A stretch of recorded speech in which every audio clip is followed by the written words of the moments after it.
Yo, what up, Nashville? 3HL is on the air. Friday edition. Britt Doherty with you on a beautiful day. Right, Pepsi? A beautiful day. War Damn Eagle.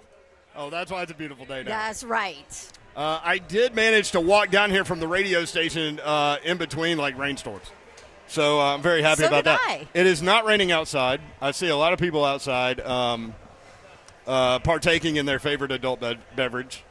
I see people in here that somehow have made it up to the club level and then back down here that probably have taken a few swigs of their favorite adult beverage. Tennessee fans. What, these Ole Miss fans right here, you mean? Yes, exactly. Tennessee fans selling tickets. That's what they're doing. What a performance by the Vols. That was something. I was sitting here with Lucas Panzica after that game, and we were trying to think of, like, when's the last time Tennessee basically Shiano'd the bed. They projectile vomited all over the court. Like, it got into the crowd and everything. It was awful. Normally I'm like. Zeph, we didn't hear you, buddy. Andre Dillard just got released. Oh, look at that. Oh. So we could take a break from Tennessee vomiting chalk all outlines. over the court. Well, that'll make a lot of people happy. That surprises me, actually.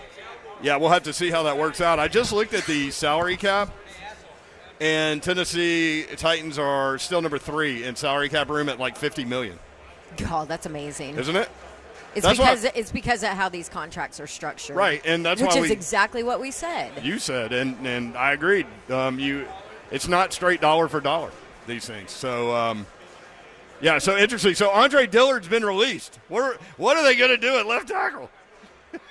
I don't care. I love that move. That might be the best free agency move that the Titans have ever made. There's the guy that stole your shoes that time, remember?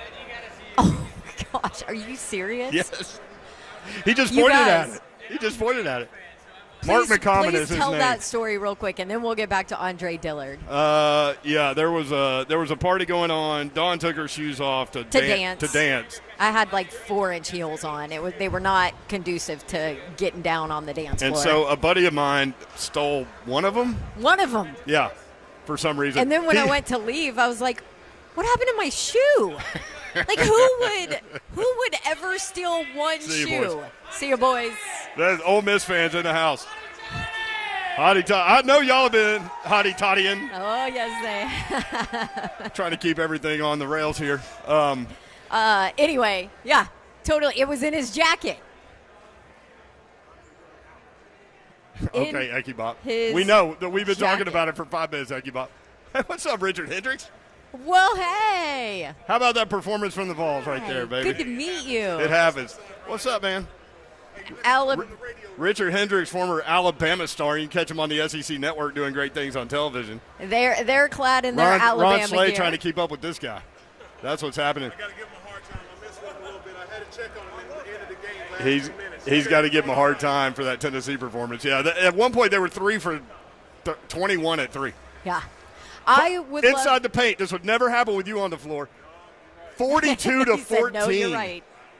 42 to 14, Mississippi State in the paint.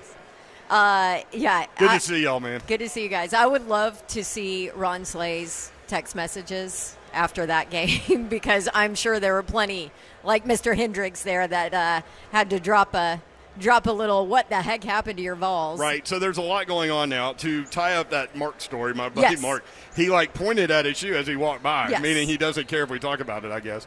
But, yeah, so how did you get your shoe back? I don't remember that. I think I was looking everywhere, and then somebody made a big deal about it. It was like, where's her shoe? And then he, sat down, kind of looked around, and then pulled it out of his coat jacket. So funny. I'm telling you, that dude is one of the best dudes you'll ever meet. He's so funny. Anyway, all right, so the breaking news now is Tennessee loses 73-56. You can forget about the 1 seed. We'll talk about that later. And then the second story, Andre Dillard has been released. And, Dawn, you called for this. I did.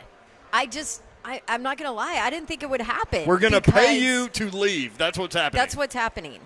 I'm not surprised they didn't find somebody to take him or trade for him or something. But I thought And there was some misinformation out there about his contract, and if When you they wait could till release it, if you wait till a certain time, there's a whole bunch of stuff out there. But at the end of the day, I think we looked at it, and it was like a $7.9 million cap hit, like dead cap hit, if you got rid of him. So I'm like, well, you might as well just keep him. I mean, you might as well, right? Nope. Rand's like, listen, no, man, I don't want this, or your guy, OLJ. Said there ain't nothing I can do with this guy. OLJ spent some, like, time with the tape or something and was like, hey, man, this guy, even if he's a dead body, he's taking up room. So get him out of here. Yeah. We'll pay you $5 million to leave or whatever it is. So we've got that. Calvin Ridley will wear his beloved number 0, Agent 0. Calvin Ridley. He met with the media today, and it was phenomenal. This dude, phenomenal. This dude was at the podium. Real. He goes, listen, man. He goes, this is going to be hard because I'm really honest. He said this is going to be a hard interview because I'm really honest. And, I mean, he went through it all. So we'll play some of that for you. Love to get your take on Tennessee losing. What is your confidence level now with regard to the Vols? Congrats to Mississippi State. Mississippi State is the only team in the SEC not to lose to Tennessee this year. Mm-hmm. That is crazy. Had Tennessee won, it would have been the first time that Tennessee beat every team in the SEC since they went to 14 teams in the same season. But they didn't get it done. 73-56. Mississippi State shot 55.3% from the floor. Tennessee 30.6. Ziegler with 20. Connect with 14. Ziegler had a tough stretch where he shot an air ball. They got the rebound. They sent it back out. He missed again. Sent it back out. He hit the side of the backboard. I mean, it was a tough day. Vols were a 10-point favorite in that game. Tennessee now looks to be projected to be the number 2 seed in the East, with UConn being the 1 seed there. The Sweet 16 Elite 8 would be in the TD Garden in Boston. So we've got that. If you want in, 615-737-1045, 615-737-1045. Dawn Davenport having a hard time sitting just, 50 yards away from a view of her basketball team now leading South Carolina 22-14. And the worst part is the TV is like right behind our 104.5 The Zone curtain, so I can only see one basket. Whose basket is it? Well, also, Auburn. There's a slight delay on the TV, so you hear the crowd go before you see the shot go in. Now, I can see the score banner upper left of the TV here. I can only see like a quarter of the TV, so that works. 615-737-1045 if you want in. Hunk is at the radio station, or he's on a scooter headed down here. I don't know what he's up to. Oh, he's on his way now, it says. Eggy Pop is here, trying to keep us up with stories. We did have the Dillard story, but thank you. Kirby is here. And, Kirby, turn your mic on. I want you to tell the good people what I told you before the game, because you said to me when I walked up today, you go, man, you got to be excited your team's playing, blah, blah, blah. What did I say? Well, you had low energy, and I noticed that, and I was wondering why you weren't a little more upbeat. And you go, I'm not comfortable with this game. This is not a good matchup. I don't see them winning this. And I'm like, oh, come on, you're just playing it, downplaying it, keep from getting yourself overhyped. And you go, nope, and walked off. I would have felt better about Tennessee playing Auburn or South Carolina, but Auburn over those two. Credit Mississippi State, 9 seed, and they are 1 win away from the SEC championship game. So Mississippi State with a 73-56 win over Tennessee. They will play the winner of this Auburn South Carolina game. Auburn with an 8-point lead, 10-point lead early. So we may be looking at an Auburn-Kentucky Sunday. I mean, I would love that. This thing has opened up, and that would be a great matchup too. There's Will Bowling. He's not even going to come over here. Aww. He's wearing his orange Tennessee pullover. He's so sad. He's probably hung over from Buffalo Wild Wings from yesterday. Dude, my Auburn Tigers are rolling right now. Hey, turn him up, Kirby. Also, by the way, isn't it crazy, before we get in on Will here, isn't it crazy that Auburn has not won a game here in 5 years? Since Nobody on this roster has won a game in this building. They haven't won a game here since they won it. over Tennessee. Will Bowling joins us. Will, thanks for the update yesterday at Buffalo Wild Wings. Sounds like you guys had a good time out there. We did have a good time. It was fun. A better time than the time that I think a lot of us wearing Tennessee orange had today, but that's okay. I was talking about Ziegler's tough stretch there where he shot the air ball, they kick it back out to him, misses again, kick it back out to him, top of the backboard. I think him and Tobe Awaka, unfortunately, were on a race to the bottom today. Awaka looked like he just learned how to dribble yesterday. Like he was so out of it. It's one of the weirder. They were so off. Like I watched Tennessee lose to a Georgetown team 39-38 with Konza Martin as head coach, and this was maybe worse. Honestly, like Rick Barnes just said it to the media downstairs. He said, "I haven't seen that team all year, even in practice." Like it's a very odd time to lay the egg that they did. Well, and Slay said he went to practice yesterday and that they were dialed in. And what did he say? Connect missed maybe one shot the whole practice session? Well, that wasn't the case today. I would love to find silver linings. I think you all know me as a person that I've got one for you. I would love to find silver linings, but I can't find a single one. I've got one for you. Ready? And I'm going to ask Slay about this. How much, and I know this is a crazy question to ask, but how much does it benefit them to get 2 extra days of rest? I mean, the way I have to think of it is I came here in this building when I think it was I believe I'm getting the years right. The DeMarcus Cousins Kentucky team beat Tennessee by 29 in the semifinals in this building, and that Tennessee team is the only team to ever make the Elite Eight. And then this team a couple of years ago won the SEC tournament. Boy, that's a good pull. This team, Tennessee fans will love hearing that. This team won the SEC tournament 2 years ago and lost to Michigan, and a coach that just got fired today in Juwan Howard in the second round with Kennedy Chandler. And we said all the same things about that team of, they've got a point guard. This time it's different, right? Like this team's going to be different. It wasn't different. I mean, it's so much just who's hot on the day, who's not, and give Mississippi State credit for being hot. What are you going to do now? It looks like you were headed out of the building. I might enjoy some cold beverages. I might hang out with family. My girlfriend's going to come to her first SEC tournament game. Oh, okay. Later good. tonight. She thought she was signing up for watching Tennessee play this weekend, and she was working until noon today, so she will not see Tennessee play this week. Oh, it's all right though. What a shame. She's a converted Vols fan, but she'll have to wait until 2025 to see Tennessee play at an SEC tournament. I really wish she could have experienced this side of you today. Oh, she's experienced it. Okay. Actually, she watched when Missouri hit their buzzer beater against Tennessee last year, one of their most recent SEC wins. Actually, she was with me for that when they hit their half-court buzzer beater against Tennessee, and she was like, honestly, I expected worse. So okay, good. We'll take that as a silver lining. Well, how about Way this? to keep it together. I'll give you a silver lining.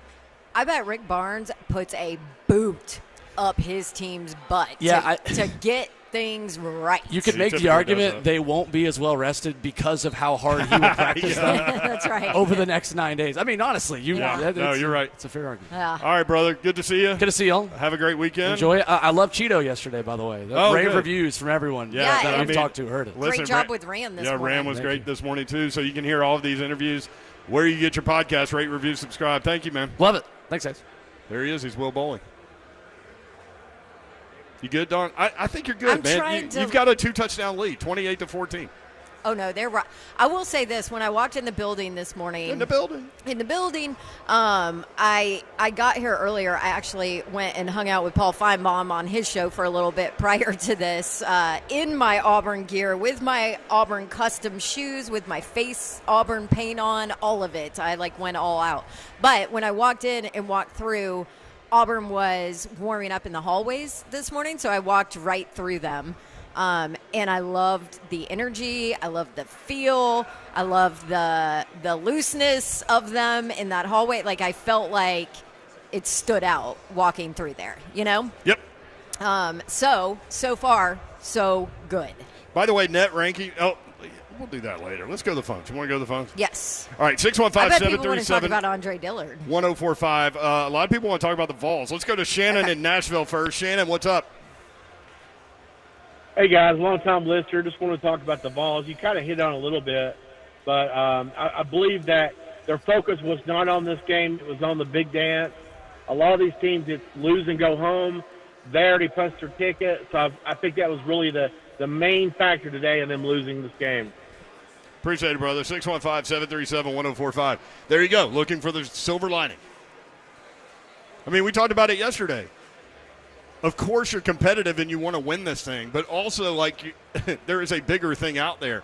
And so do the teams that really think they can make that long run actually think they might be better off if they exit and go back home. That's what Duke fans are saying right now, too, since they exited against NC State last night. NC State. Debacle. 615-737-1045, and I'm not bringing it up now because Tennessee lost. We talked about it yesterday.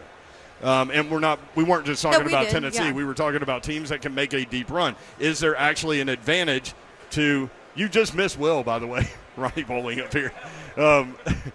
I like how you we just have missed your son. We just threw him on. He was on the air like Yes. 2 minutes ago. 2 minutes ago. Yep. We were talking about it. I really would love to see the statistics on it. Like, the teams that exit their conference early, how deep or not do they go based on the extra couple of days? I don't know. I'll say, though, you can't be happy as a Tennessee I'm not fan happy. or coach. I'm not done. I'm not, and maybe happy is the wrong word. Okay. But I don't care if you exit early, but to exit early off a performance like that, that's not ideal because you don't get to play another game for a while. But what about Will's stat? The only time Tennessee's been to the Elite Eight, they lost by 29 in their last game in the SEC tournament. And then they make the run to the Elite Eight, only time they've ever done it. I mean, it's a completely different team, a completely different I know, staff. but it's all kinds of different. So of course, but I was just trying to answer your question about leaving off a performance like this. What does it do to you? Right. 615-737-1045. Kevin in Nashville next up. Kevin, what's up? Hey, thanks for having me on. Just curious, if we are the 2 seed, do we know where we would play the first round games? Just curious on the path they would have forward to the East. Man, I had trouble hearing Kevin, but I think what he asked was, is Tennessee going to be the 2 seed? Yeah, they're going to be a 2 seed. And what does their path look like? Yeah, Where and they're projected in the East, and I tried to look up real quick like what the East path is. All I could find was the East is in Boston in the Sweet 16 and Elite 8. I don't know where the East brackets are for the first and second round yet, but we will get you that information. Let's get John in the borough in here real quick before we break. 615-737-1045. John, what up? What's up, guys? Real quick, as a Memphis fan, I'm going to tell Tennessee fans, y'all relax. Don't worry. You guys have been good all year long. You've got nothing to worry about. You've got the big dance ahead of you. You've already punched your ticket. The players are probably bummed. The fans are bummed. The coach is bummed. But don't sweat it. Don't lose sight of the big picture, right? The other thing I wanted to point on was today during my lunch, I was driving over to the rescue mission to drop some clothes off, and there were a bunch of Kentucky fans driving around trying to find places to park. Them dudes should not be allowed driver's licenses, at all, ever. I almost got ran over 4 different times in my own car. People were driving up the wrong side of the road, driving backwards. I don't know what kind of moonshine they're drinking, but them boys need to quit. Thank you, man. Appreciate it. The Big Blue Mist. I mean, he's a Memphis fan. Calipari was there, went to Kentucky, got some hate going. It's the other blue school. Yeah, 615-737-1045. I would say that lots of people don't need to be driving around downtown Nashville right now. I don't ever want to drive around downtown Nashville. That's why we park on the perimeter and walk in. 615-737 if you want in, 1045 if you want in. Tennessee falls 73-56. Also, Andre Dillard has been released. If you want to talk Titans football, also Calvin Ridley. A lot of people waving by as they hear us make that announcement. Calvin Ridley will wear number 0. That's cool. 615-737-1045.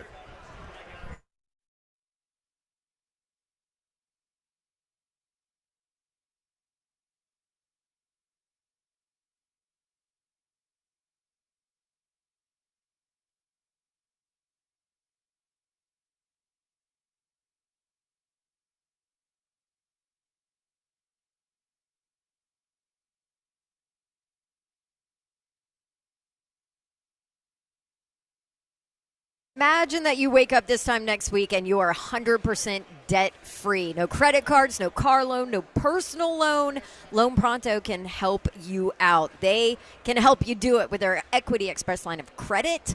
And the beautiful part of this is that homeowners can turn their home equity into cash almost instantly. Go to loanpronto.com, start the process there, and with Loan Pronto's AI-based system, you can get approval in about 10 minutes with almost no documentation, no appraisal, no hassle. I just talked to somebody yesterday up here at Bridgestone Arena that used Loan Pronto and loved it. I've used Loan Pronto. I loved it. We got money out of the equity in our home to do a big home project. So maybe that's what you want to do. It doesn't matter. Whatever you want to do, they can help you out. LoanPronto.com. Call them now at 615-499-5780. 615-499-5780. Loan Pronto, NMLS 1661781. Subject to lender approval. Equal housing lender. What's happening, good people? Ron Slay here, man. Milliken Corp, experts in concrete, asphalt, grading, and drainage services. Did you know that you can work on your concrete asphalt projects whenever, however, no matter the size, large, nothing large, too large or too small, can get by Milliken Corp. They're going to get it done. Driveways, sidewalks, patios, parking lots, whatever you can think of, get it smooth out. That's right, decorative concrete, stamp concrete, backyard renovations. Get that backyard ready because I don't see, I'm just being honest, and you all been saying it, I don't see no winter coming anytime soon. And if it was coming, that still don't stop Milliken Corp from getting there and getting the job done. Goal is to be better than yesterday. That's right, today. Be better than yesterday. And the difference between Milliken Corp and normal concrete companies that you may give a call, you're not talking to a computer. No, you're going to talk to a real human, and you're going to get a response directly. Experts will call you back within 24 hours. It's a guarantee, people. Not your fault you choose the wrong asphalt. 615-238-5909. MillikenCorp.com.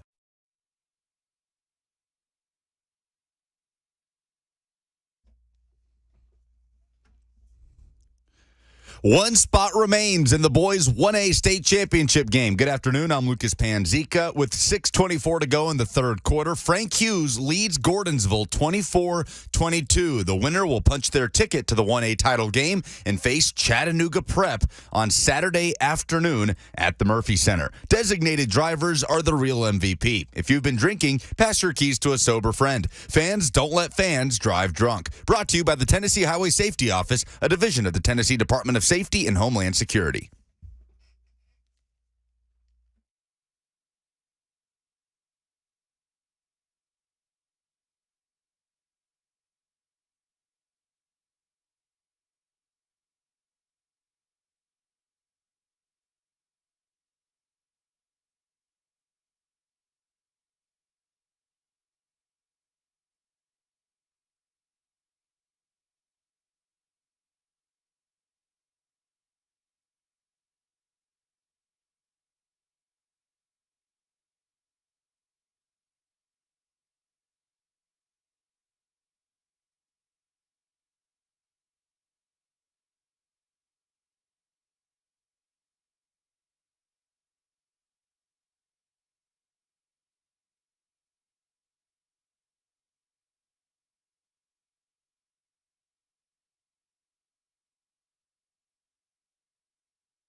3HL 104.5 The Zone. Britt Doherty, Don Davenport with you live from Bridgestone Arena, the SEC tournament. Tennessee falls today in a big way. What did I say? They projectile vomited all over the arena? I said they Shiano'd the bed. 73-56. Man, they had 4 points 8 minutes into the game. They shot, 20% the first half? Yeah. I mean, I did some screenshotting. That is brutal. At one point, there's your Auburn players in my phone. Yeah, that's when they were rocking it, bringing the energy down there. How about this? Browns have hired former Titans coach Mike Vrabel as consultant to coach Kevin Stefanski and GM Andre Berry, team spokesman says. Saw that. Good for Mike Vrabel. These are some of the notes that I've come up with. Tennessee trails 9-seed Mississippi State 38-19 at half. State went on a 12-1 run to end the half. Vols did not make a shot over the final 5 minutes and 44 seconds of the first half. This from Ben McKee at halftime. Tennessee turned it over 9 times, made 7 shots in the first half. They turned it over 2 more times than shots made in the first half. At one point, Tennessee was 7 of 32 from the floor, while Mississippi State was 15 of 22. That's 68% for Mississippi State, 21.9% from Tennessee. That Tennessee at this moment in the game was 2 for 17 from 3. Crazy. They opened 2 of 13 from the floor and 0 for 6 from 3. My camera roll is really impressive. I need to delete a lot of things. I'm sure. By the way, if you want in, 615-737-1045, how are you affected as a Tennessee fan by this in terms of like confidence level going into the NCAA tournament? If you're not a Tennessee fan, maybe your take on the Vols getting spanked today, what does that mean for them, in your opinion, moving forward into the NCAA tournament? Looks like 2 seed for sure now. I don't even need to say looks like. They will be the 2 seed. North Carolina will win that battle. What was being projected was that North Carolina won last night, took over the 1 seed with the quad 1 win. If Tennessee would have won today, they would have taken over the 1 seed with the quad 1 win, and so forth. And Tennessee would have had an extra game. Had they gotten to Sunday, they would have been the 1 seed and North Carolina the 2. But now clearly Tennessee the 2 seed, projected into the East region. Looks like Brooklyn, New York, and Charlotte, North Carolina, the first 2 rounds. And then Boston is the Sweet 16 Elite 8 host site. So we'll see.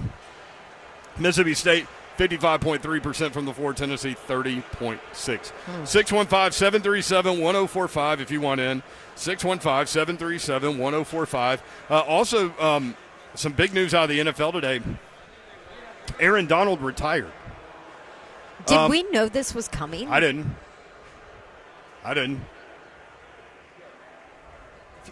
If you remember last year, he hinted at this. He did. Last year, he was hinting at it.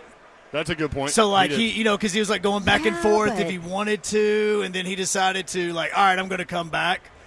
So no, I felt like it was super sudden though. Yeah, he didn't give any hints this year, but a lot of people were surprised that he even came back last year after he hinted at retiring. Right. So not saying there was tea leaves, but that was something that happened last offseason. No, that was last year. Yeah. Forgot about that. Thank you, Hunk. Aaron Donald retiring. Check out some of his accolades, and this is some of his accolades.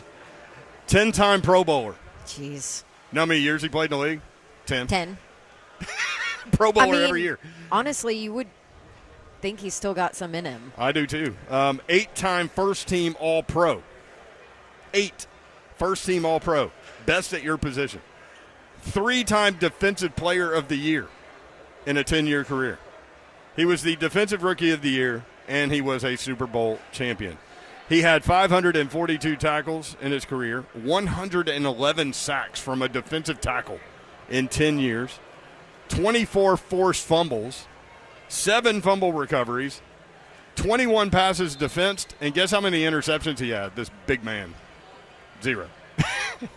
That's the one thing he didn't do. Hey, man, I'm not he did everything else really well. I'm not here to pick off passes. I mean, I'm just here to make your life hell. I mean, I think all of us, as good a player as he was, would not have been surprised if I'd have said he had 5 interceptions. Mm-hmm. But no, 0. Let's go to the phone, 615-737-1045. Tennessee fans are fired up. Rick in Franklin. Rick, what's up, man? All this silver lining, it's horse crap. As a Vol for life and a graduate, this was an embarrassment. There is no silver lining to this particular game, other than maybe everybody else knows they're going to have to do something on the floor besides Dalton Connect. For people to say that they were resting, this is good. The Vols even stated it after the Kentucky game. They were coming over here to win a championship. Their goal was to double, to win the regular season, to win the tournament. There is no other way for anybody to say, well, this is okay. Because it's not good, out-coached, outplayed. We couldn't make heck, Dalton Connect cannot make a dunk at the end of the game. Yeah. That shows you what kind of crap we were playing like today. So no one should go out of this thing saying, well, we're going to get some rest. It'll be okay. Yeah, it'll be okay if we make it to the Final Four. I've already got my plans to go to Phoenix if we make it to the Final Four, so that's still my goal. But to say that this is an okay, that we lost by this and that, horse crap. No. We lost, we got embarrassed, and this is not how we should have played. All right, thank you, Chris, man. Appreciate it. 615-737-104. Horse crap. 1045, yes. 615-737-1045. He said horse crap. I haven't heard that in a while. I appreciate him not having to get dumped because he did not want to say horse crap. He wanted to say a whole lot more. That is an excellent point. Tennessee has not lost 2 in a row since the beginning of the season when they lost to – remember that stretch? They lost to Purdue by 4, to Kansas by 9, and to North Carolina by 8. That's not how you want to roll into the NCAA tournament. That's game 5, 6, and 7 this season. They have not lost 2 in a row since then. Wow. 615-737-1045 is the number, at 3HL1045. What about Calvin Ridley with the number 0? I love the number 0. I would prefer the number 0 be on like a defensive tackle. You can't do that in the NFL. But I like the single-digit numbers on big dudes. I know, like, a lot of people don't get, like, have an opinion about that one way or the other, but I do. But Calvin Ridley is going to wear his number from Jacksonville, number 0. 615-737-1045, 615-737-1045. Did you know that Joseph in our chat is Jose on my phone? What? I'm so confused. What? Joseph in the chat on my phone is Jose. Oh. Maybe he has a new nickname now. Let's go to Rick in Franklin next up on line 1. Rick, what's up? Let's go to Trey in Nashville next up. Thank you, Zeph. We just talked to Rick. Yep. Rick's like, listen, that's horse crap. Horse crap, Rick. Let's go to Trey. Trey, what up? Hey, what's up? How y'all doing? We're good, Trey. Hey. So since we signed Ching the other day, so where does that leave Traylon? Do you think that he is going to fit well with the other guys, or you think they're going to trade him? And what happened to Tennessee today? Was Buck at the game or what? Yes, actually, Buck was at the game. He's the problem. I saw him right after. Hey, you need to tell him he don't need to go to no more games. Seriously, Buck is the problem. Hey, but y'all have a good day, and I just wanted y'all to explore that for me, and because I don't know if he's going to be here. But y'all have a good day and take care, okay? Be safe. Thank you, brother. 615-737-1045. Buck was here. He told me he was going home to knock some things out, and I said, that's what you call it? And he goes, well, I got work to do, but later. Jeez. Caller asked about Traylon Burks. Yeah. You know, we don't know because you have no idea what Rand's cooking. Right. So 2 things. One of his questions was, do you try to trade him? Number 2, do you think he does something this year? I'm not sure that there's value for him in a trade. That's what we talked about yesterday. Like, what are you going to get? You know, like a bag of footballs? Like, seriously, like. I mean, unless somebody wants to take a chance on him or they've seen the potential or they saw how he was misused last year. I think Traylon Burks' problem is that there are like 60 receivers in the draft that people think can play. You know what I mean? Yeah. And so I think most teams would be like, you know what? We'll wait till the draft. Right. I mean, the benefit of Traylon Burks for him is that he's had injuries, right? Like, so to your point, you really don't know, but he is a first-round pick going into year 3 that you still don't know about. Who we can't forget, has showed promise and has showed moments of, okay, this dude can be the guy. He's showed those moments. We've seen them. Yep. We really have. People forget about it. He had the 70-yard because of everything that goes with it. He had the longest touchdown reception until Will Levis became quarterback on the pass from Tannehill down the left sideline. Remember that? 70-yarder. Yeah, I mean, he's shown flashes. I mean, the biggest thing is what they've said. Like, he's got to figure out a way to be there consistently, to be healthy, to take care of his body and all of those things. And, like, the concussion was out of his control, but yeah. Well, and I'll tell you this. It's unfortunate. You have D-Hop, you have Calvin Ridley on the field. You put Traylon Burks out there, too. He might be able to do a whole bunch this year. I mean, all of a sudden you have weapons. I kind of think he will now. Like, Slay's been all over the Traylon Burks is going to break out this year thing. Which I agree with him, just not to the extent that Slay's willing to die on that 70 hill. receptions. I'll bet he'll come off to 70 now that Calvin Ridley's out there. Yeah, he better. But, you know, I think the bigger question is, can he become an impactful player in that offense? And I think you're right. I think it's going to be interesting to see, you know, because this is the best opportunity that Traylon Burks has had now, right? Like, he's got this more wide-open style of offense, and he's got two legit number one receivers on either side of the sideline where he can roam the middle of the field, so to speak, right? Like, and they'll interchange him, of course. But, like, when D-Hop and Calvin Ridley are on the field, Traylon Burks probably going to be in the middle a little bit. So we'll see. 615-737-1045 at 3HL1045. A lot of Tennessee fans weighing in. DJ Kell in Nashville next up. DJ Kell, what up? DJ. Hey, gone. Let's go to Jake in Brentwood. Jake, what up? First of all, is Slay okay? I haven't seen Slay. We haven't seen Slay because he's off doing SEC network things. Then that's an issue. Yeah. That's where I'm going with it. That's a problem. I did get a text that he was evidently on the SEC set wearing his big chain bedazzled Power T necklace thing. Oh, he was? Yeah. Oh, poor okay. Slay. So he has been seen. Yeah. No, he's here. Okay. I saw him. Oh, I just haven't like seen him next to me where I could talk to him. I saw him from the other side of the arena. Let me ask you this. Let me float this out. Let me float it out. Final Four, or you're out the door? Too strong? What are you talking about? You talking about Rick Barnes out the door if they don't go to the Final Four? Jake, what are you drinking? It's tournament time in Tennessee, baby. Let's hold it up. Jake, put the bottle down. Listen, dude, I ain't been more sober in my entire life. Yeah. This program's been to one Elite Eight. So if they don't go to the Final Four, fire the coach? Well, I know why, Jake, you're saying that, because now it's all over Twitter again. Yet again, Tennessee and Rick Barnes-led team decides not to show up in the postseason. Right. He's been to one Final Four. One. So it's fair. It's not fair. He's had great teams, too. It is a topic of conversation. Oh, it's a fair conversation, Jake, for sure. Yeah, no doubt. I'm not ready to fire a guy if he doesn't get to the Final Four. I always talk about who are you going to hire then? Who are you going to get next? I'm sorry, but Rick Barnes is. Some people were wanting to keep Jerry Stackhouse. But you're willing to fire a guy that doesn't get to the Final Four? Maybe it's not the same people. I don't think Jake really believed that. He's just messing with us. You think so? I hope. I guarantee you there's some emotional Tennessee fans that think that. I guarantee. Yet again, in the postseason, his teams don't deliver. They only got to the 8.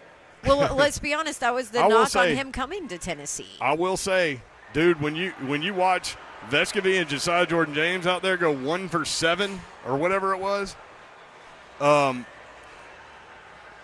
interesting part of that, Vescovy and Josiah Jordan-James, is they are such good defensive players. But if they're on the floor and they can't give you offense, then, what do you do?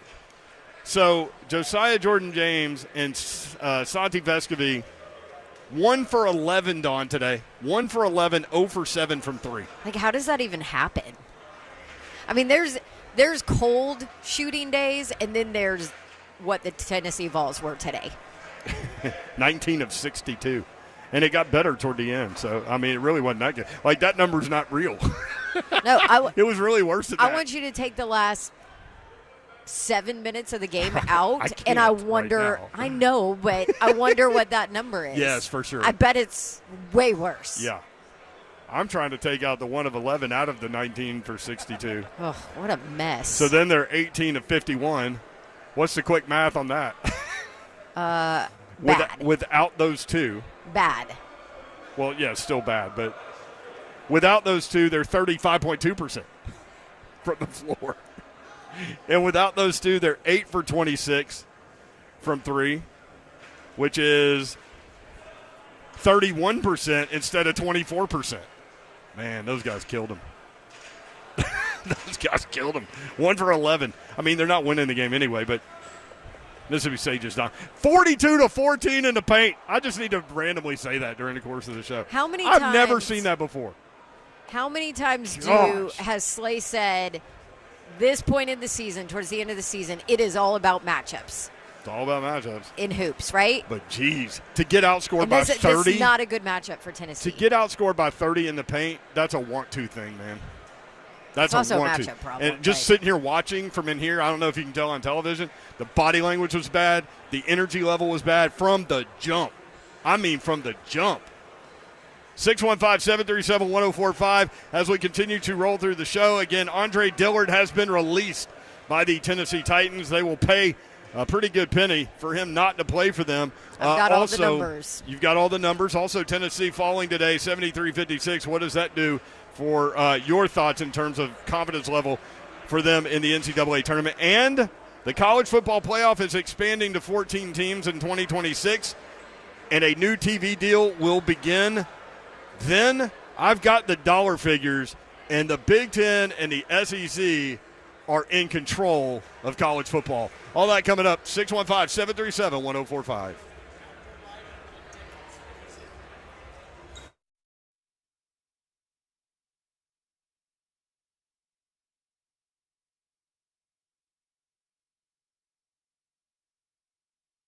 Twitch, please.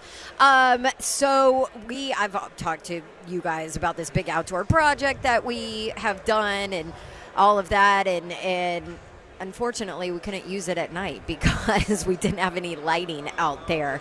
And you don't realize how important outdoor lighting is until you try to hang out outside, or until you drive through a neighborhood and you see houses that do have landscape lighting and yours isn't one of them, and you see what a difference it makes. Outdoor Lighting Perspectives of Nashville is the best in our area. For over 38 years, they've been a family business. They've been making homes stunning with landscape lighting. They are Nashville's oldest landscape lighting company, and they're the leader in LED technology.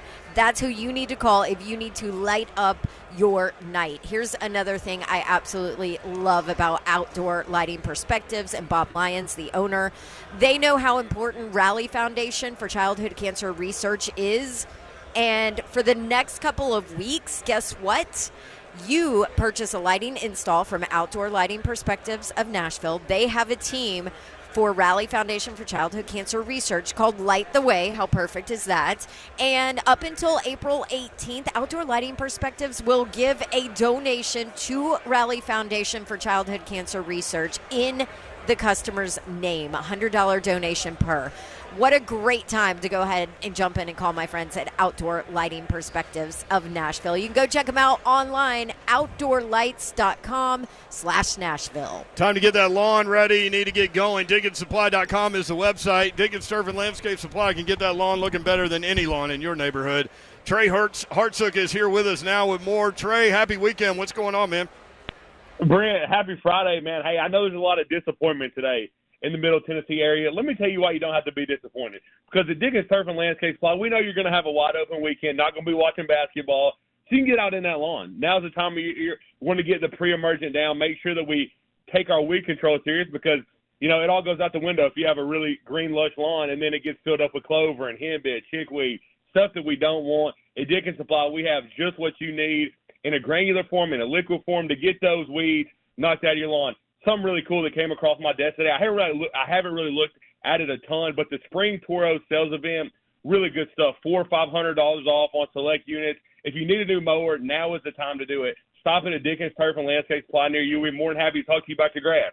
More than happy to talk to you about your mower. More than happy to work on your mower. Anything you may need, if we can help you in any way, stop in and see us and be located all over Middle Tennessee. Got locations in Nashville, Cool Springs, Hendersonville, Murfreesboro, Bellevue, Brentwood Lumber, Mount Juliet, and Franklin. If you can't get a hold of it, check us out online, DickensSupply.com.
With a minute 48 to go in the boys 1A semifinal, Frank Hughes just trying to hold off Gordonsville for a spot in the state championship game. Frank Hughes leading 41-35. Again, just under 2 minutes to play as Chattanooga Prep awaits them in the state championship game after defeating Santa Fe earlier today, 62-51. Drunk driving is the ultimate form of unsportsmanlike conduct. Fans, don't let fans drive drunk. Brought to you by the Tennessee Highway Safety Office, a division of the Tennessee Department of Safety and Homeland Security.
Below MSRP?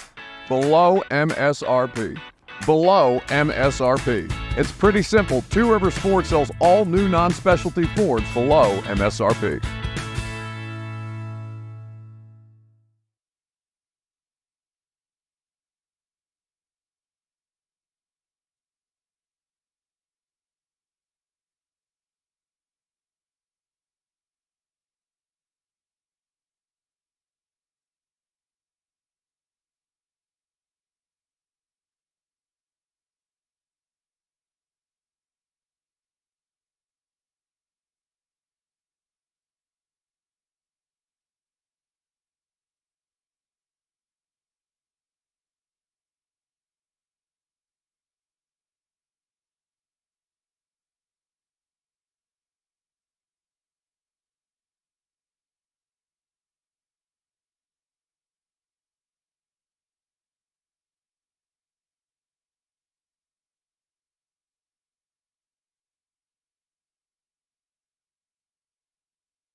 3HL 104.5 The Zone. Brent Doherty, Don Davenport with you. Ron Slay is doing SEC Network business. He will be over here at some point, probably after this basketball game. Auburn handling South Carolina at halftime. And Greg Cosell has walked by. He will jump on the show after the game as well. So that's going to be fun as we continue to broadcast live from Bridgestone Arena. And tournaments are going on all over the place. Duke lost yesterday, as you mentioned, to NC State. My mom's in town. And it was ugly last night. Yeah. For those that don't know, my mom, Buff, is a diehard Duke fan. My dad graduated from there. We grew up Duke fans. Buff is probably the biggest Duke fan in our family. And it was like a where's the wine kind of night. I know. I haven't had anything this week, but I might have one or two tonight after that performance by Tennessee. Auburn leading South Carolina 46-26 at halftime. Broome has 12 points and 6 boards for Auburn, and they are rolling. They're shooting 50% from the floor. South Carolina 26.9%. I mean, Getcha. That's been today, right? Auburn shot 61% from the floor last time they played them. You would think that maybe they do something different to be able to contain them, but didn't they win by 40 also? Yes, and they're 101 to 61, and they're up by 20 at halftime. Auburn just has their number. That's the funny thing about this thing. Again, which is funny because both teams have like pretty solid front courts, right? Yeah, but Auburn has better athletes. You know what I mean? Right. And they can move the basketball. 615-737-1045. We're going to get back to the phones real quick. We're going to talk about this in the 4 o'clock hour. By the way, I mentioned Cosell walking by. He's going to come on after the game, and we're going to talk about Kenneth Murray, some of the guys we didn't get to yesterday. Whoever we missed. In terms of Titans free agents. So we'll do that with Tony Pollard was the other one we really didn't get to yesterday. Mm-hmm. So we'll do that with him. But the Big Ten SEC little merger thing is working. This new deal, the Big Ten SEC will get 58% of the revenue. Crazy. 58%. So that comes down to $20 million per team for the SEC and Big Ten, $13 million for the ACC, $12 million for the Big 12, $12 million for Notre Dame. We'll get deeper into that as we roll through the 4 o'clock hour. And the group of 5 is just basically like, okay, do what you want. We have zero bargaining power. We're just here. Oh, that's what we have to sign? Okay. We'll do it as long as we can play. Have one team in there. No, I'm just kidding. But it's like the mafia, like saying, "Hey, this is what your cut's going to be. Yeah. What do you think?" But no buts. Yeah. You really want to have a butt? Nope. There will be none. 615-737-1045. Tennessee taking it on the chin in a big way today. They projectile vomited all over the arena. Jerry in White Bluff. Jerry, what's up? Hey, buddy. Why is everyone not looking at this the other way? They're thinking that what a pitiful performance Tennessee did, and how awful Rick Barnes is, and all that. Look at the 180 side of it. They get an extra week of rest. If they had won, they'd had 2 more games that had to play. But they already have the SEC banner hanging in the arena. I think it was a tremendous move on Rick Barnes' part to tell his team to go out and just have fun, just play. If you lose, I don't think. I get your point, Jerry. I really do, and I appreciate the optimism because I lean more that way in terms of how I look at life also. But there's no way he told them not to go out there and do their best and try to win that game. There's no way. And he told them that. I'm just saying he didn't give his best performance is going out and saying, "Oh, we got to win," or it's life and death kind of thing. I don't think he did that. I don't think he done that. But I think he did it in a way to make them go out and play not their best ball. Because if you look at it, they only scored 18 points, I think, or 19 in the first half. That's only happened twice in their history. The other time, I think, was 20 points in the history of playing Tennessee ball. I don't think they played Tennessee ball. And I think that is a tremendous thing. If you look at it in that perspective, instead of thinking Oh, what a bad performance. Oh, what a bad thing. They have an extra week of rest without having to play 2 more games. Well, the SEC battlers hanging in Knoxville right now. So 2 days. Just think about that. Thank you, brother. Appreciate it. 615-737-1045. No disrespect, but not an extra week. It's 2 days. They go home today instead of Sunday, had they made it to the final. And they 100% went out there trying to win today's game. 100%. And I mean, Tennessee shianoed the bed, and Mississippi State played well. I mean, it happens. Look at what's happening in South Carolina right now. This is a 4 and 5 seed game, and it's a 20-point difference. I mean, sometimes it happens. 615-737-1045. Now, Tennessee's lost 2 in a row going into the NCAA tournament. They will be a 2 seed, not a 1 seed. So we'll see how it all plays out bracket-wise, and then we'll all be talking about it on Monday. I was going to say it's a big deal to have a 1 seed, be a 1 seed. It's a big deal. It's never happened in Tennessee. Right. So there was no, it doesn't matter what happens in this tournament. I mean, they were here to win it. Oh, you're talking about competitive athletes, and coaches and all those things. So with all due respect, yes, they tried to win today. 615-737-1045. 4 o'clock hour coming up. Again, the storylines. Tennessee falls 73-56 today in the SEC tournament. They head home to Knoxville and await their bracket seeding. On Sunday, they will be a 2 seed. Where will they be? Potentially the East is what people are saying. Maybe the South. If they're in the South, they could go through Memphis. So Memphis. That could happen. Also, the college football playoff expanding to 14 teams in 2026. Andre Dillard released by the Titans. Dawn has the money. We've got all this and more next. 3HL, if you want in, 615-737-1045. Trash Talk Friday on 104.5 The Zone.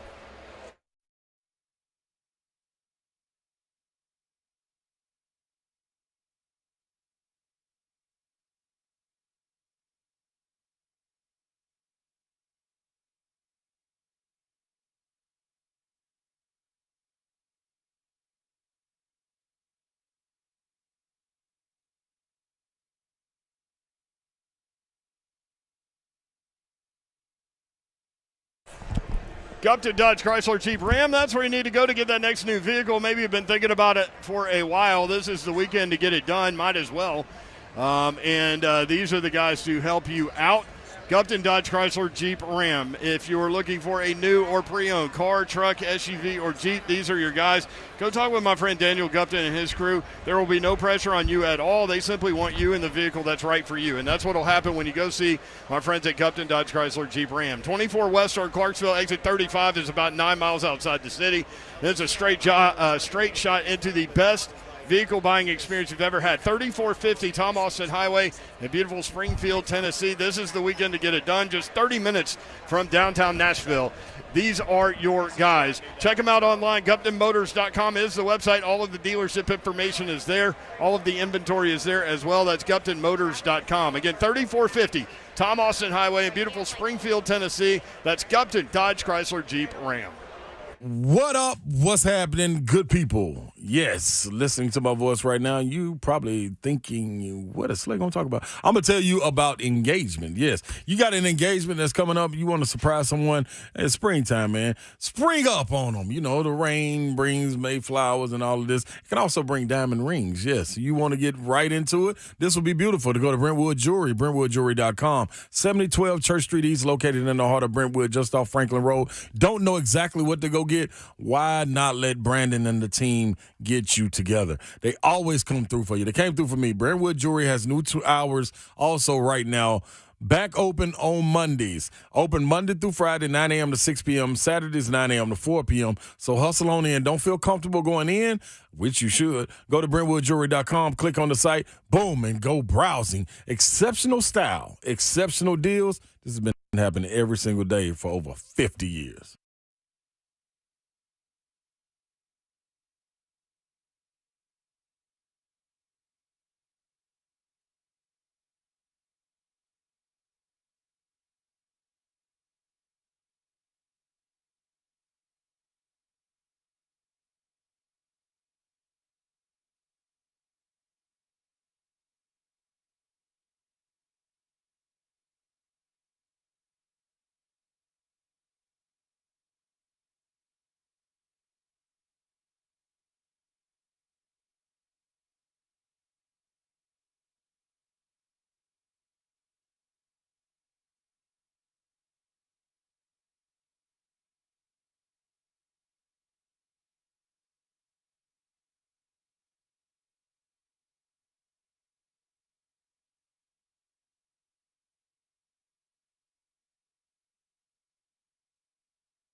Good afternoon from Bridgestone Arena. I'm Joe Hunt. Tennessee lost earlier today to Mississippi State, so they now await their fate for the NCAA tournament. Right now, Auburn and South Carolina are going, with Auburn having a 26-29 lead in the second half. Former head coach Mike Vrabel is heading to Cleveland as he is going to be a consultant for the Cleveland Browns. Also, just a little while ago, we found out that the Titans have signed offensive lineman Sadiq Charles to a deal there. Now, he started 10 games for the Commanders last year, and in doing so, the Titans have also released the Gate 1 turnstile known as Andre Dillard after allowing 12 sacks and 42 pressures in 2023. For all your foundation repair and waterproofing needs, you need to visit USSTN.com.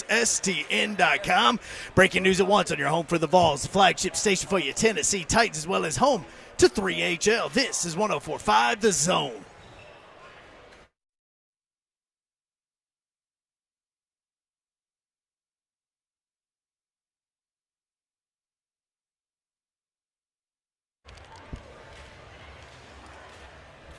on at 420. 3HL 104.5 The Zone. Britt Doherty with you on a beautiful Friday in the Music City. I love seeing all these colors in Bridgestone Arena, which is where we continue to broadcast live outside of Section 118, 119. There would come say be hi. if yeah, come say hi. Is your microphone on right correctly? Yes. There you go. Twisted Tea is next to us. Tito's is next to us. Happen Harry's, Yazoo. Right, but you can't buy. Nah, none of them. You can hang out and take a picture of an empty stand. But you can go up to the club level. I wonder if everyone knows that. You can go up to the club level and get yourself a drink if that is what you desire. You just cannot bring them down here to the concourse level. Auburn murdering South Carolina as Mississippi State murdered Tennessee. Going to be one of those kinds of days at the SEC tournament potentially. You've got Texas A&M and Kentucky coming up tonight. Kentucky's rolling too, man. I like them a lot in this game. They're only like a 5.5-point favorite over Texas A&M. Are they going to play defense? Which defense is going to show up? They're going to score 100 points, and I don't think Texas A&M can. Did you watch Texas A&M and Ole Miss last night? That was brutal. I mean, brutal. I did not. The funny thing is Texas A&M beat Kentucky earlier this year. Mm-hmm. But that was a long time ago, so we'll see on that one. And then Florida and Alabama, they've actually played two very well. Florida won in Gainesville easily. In Tuscaloosa, it was an overtime game, and I'm anxious to see that game. That's the nightcap tonight. Mississippi State is through 73-56 over Tennessee. Tennessee couldn't hit anything, and Mississippi State played so well down low, played great defense. And they were able to just completely annihilate and dominate Tennessee today. Not a good showing. And, it's funny. Will Bowling came and sat down and he said, you know what? He said, I sat in here in a semifinal game and watched Kentucky beat Tennessee by 29, and then later Tennessee rolled to the Elite Eight for the only time in school history. Well, there is an antithesis to that little scenario. This from Jordan Moore. No team has ever won the national championship when they lost the first game they played in their conference tournament. Oh, ever. No. It's never happened. I love stats. Well, you know what? Has to change at some point. Listen to you. Net rankings on the teams that are left. Mississippi State at 42, so they will play Auburn or South Carolina. Auburn is at 6, but they're 1-7 in quad one games. South Carolina is 50, so you get a quad one win today, Babsy. So that would be 2 wins. Well, that's what I'm saying. When we came into this tournament, I'm like, this could be most important I would have said Tennessee for a 1 seed to not do what they just did. But crap the bed. Yes, but also for Auburn because of those quad one struggles. 1-7, their only quad one win was against Alabama. Yeah. At home. And if you look at, I'll give you stats from that too, by the way. The last time that, because basically Auburn's looking for a 4 seed instead of a 5 seed in the tournament. It makes a difference. 2022 was the last time that a team, it was Houston, and you remember that team? Like everybody loved that team. Everybody was in love with that Houston team back then. But that was the last time somebody who struggled in quad one was given like a decent seed. They were 1-4 in quad one. Yeah, so Auburn lucked out in that South Carolina 2 days ago, South Carolina was a 49. Today they're a 50. That's the watermark. 51 is quad two. So they lucked out in the fact that South Carolina is still a quad one win. There you go. Hey, you don't have to look at who it is and how close they were. Yep, Texas A&M 47 on net rankings, Kentucky 18, A&M 5-6 in quad one games, Kentucky 6-5. Alabama 8 in net rankings, Florida 33 in the net ranking, Florida 4-7 in quad one games, Alabama 3-8. Some little backside information there. Last night, this from David Pascal. He has written for the Chattanooga Times Free Press for a long, long time, as long as I've been in this business. So there's Slay Dog in his Florida suit. Slay! No, that's his Auburn suit. That's very orange and blue. You look like a gator, Slay. This from David Pascal, real quick. Hit it. Hey, don't trip. Don't trip. Last night's two-game session offered a combined 103 fouls. Did you just vomit in your mouth? Yeah, I did. 126 free throw attempts in the last two games. Wow. Last night.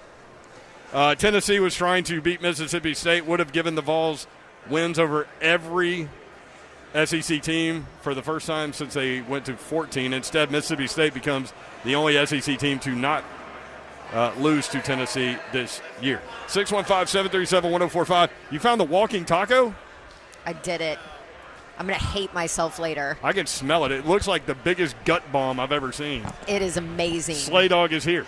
You look so good today. Thank you, Babsy. You look like you definitely haven't been eating walking tacos. I need to because I'm starving. Maybe that's why I look good. You look like a stockbroker. I look like I'm starving. Just Hey, how stockbrokers look. I appreciate your Auburn orange tie. You like how I put that together for you, Babsy? I love it. Put a little orange and blue right there. You know That what I mean? looks wonderful. See, I think it Some looks orange like, gonna win. I think it looks like a gator suit to me. But No. That's light blue, yo. I saw you pick Alabama, so. No, you know what? Did you see why I did that? Because you picked Florida to win the tournament. No, but you missed Nate Oates coming up there. You've been confusing me. No, No, you didn't. Nate Oates convinced him. You didn't. I Nate Oates missed that. said because I picked Florida. He said as long as you don't pick Alabama because we don't want that happening. So that's why I picked Alabama that last night. So what is your take on this 73-56 beatdown? It was actually worse than that, I think. Mississippi State shot 55.3%, which I don't think was the real number. They were over 60% most of the game. Tennessee 30.6. The biggest stat, Slay Dog, Mississippi State 42-14 in the paint. Mm-hmm. Yeah, and it started off that way.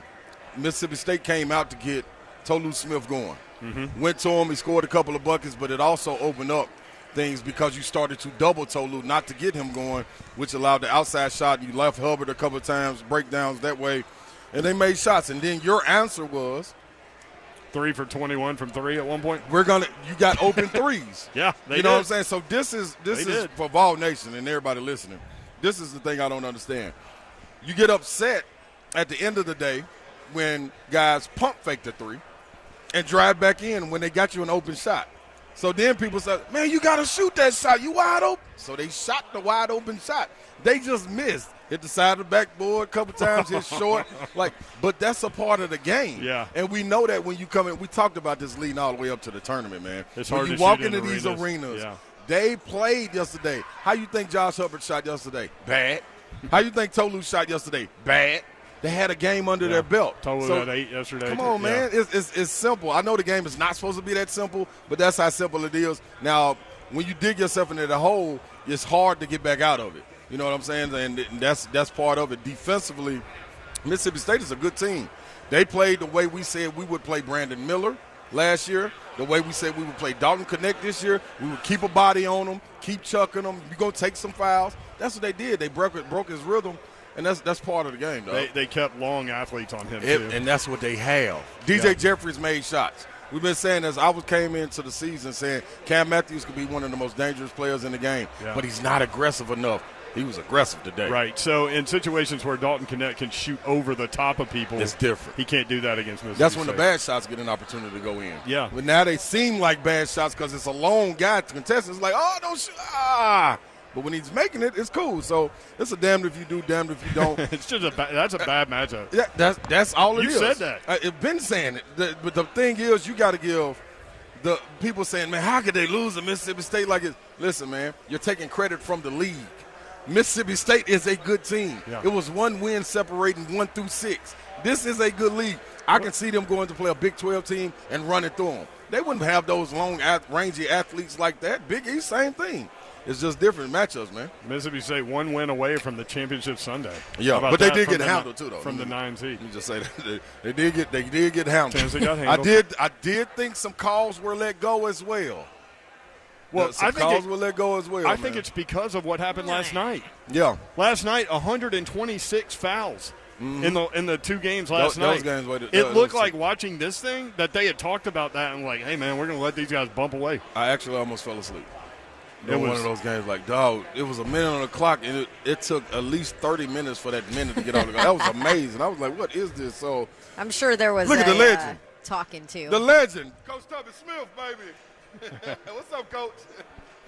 What's up, baby? He was trying to look over here to see. We talked yesterday, man. They got honored for SEC legend. Here's a real live general legend right here. Hey, let's take a picture while y'all are here.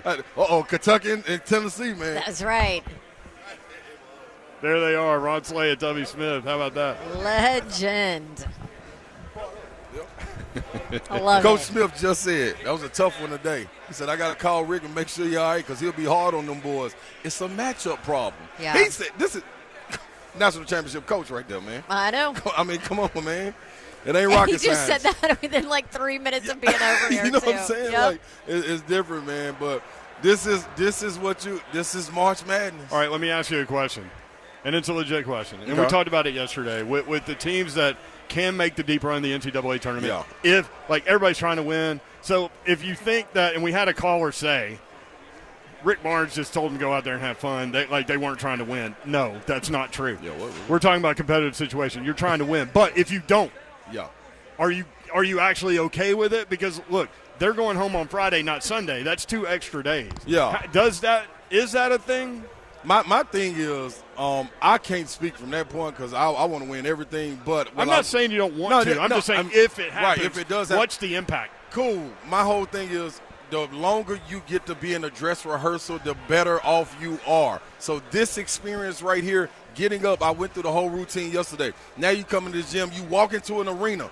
Do you think that depth perception is going to change? You're playing in other big arenas. No, it's not. So it should be a reality check. Hey, man, if it's not falling, we might have to do something different. And the fans got to understand that. Like, don't be up there booing and all that. Like, maybe it's a game plan to that. So I think, man, you can get something out of it. It should light the fire. You don't want to end it this way. One thing about it, man, you got a second life. If this was the end in March Madness, that's the good thing about the conference tournament. It's a reality check, a smack in the face, and you get to bounce back for the real tournament. What is your responsibility here with the SEC Network? Can you hang for a second? Or I'm here for a second. I got Feinbaum at, I think 4:45, 5, somewhere around there. All right. Dang, they're just having the Nashville 3HL crew on Feinbaum. I'm hungry. 615-737-1045. There's Walking Taco right here. Rotiers, cheeseburgers down there. The Grilled Cheesery down there. I might get a cheeseburger. We got all kinds of things. All right, 3HL, more with Ron Slay, Don Davenport, Brent Doherty with you live at Bridgestone Arena. Tennessee falls today. Also, Slay, I don't know if you know this, but what did Hunt call him? The walking turnstile at left tackle has been released. I saw that. I saw that. I saw that. Trying to take a 10-minute nap, my phone started buzzing, and I said, you know Dillard what? messed your nap up. Dillard, hey, he strikes again. You want the numbers on that? You can't sleep on Dillard. No. Let's do that when we come back. 3HL 1045 The Zone.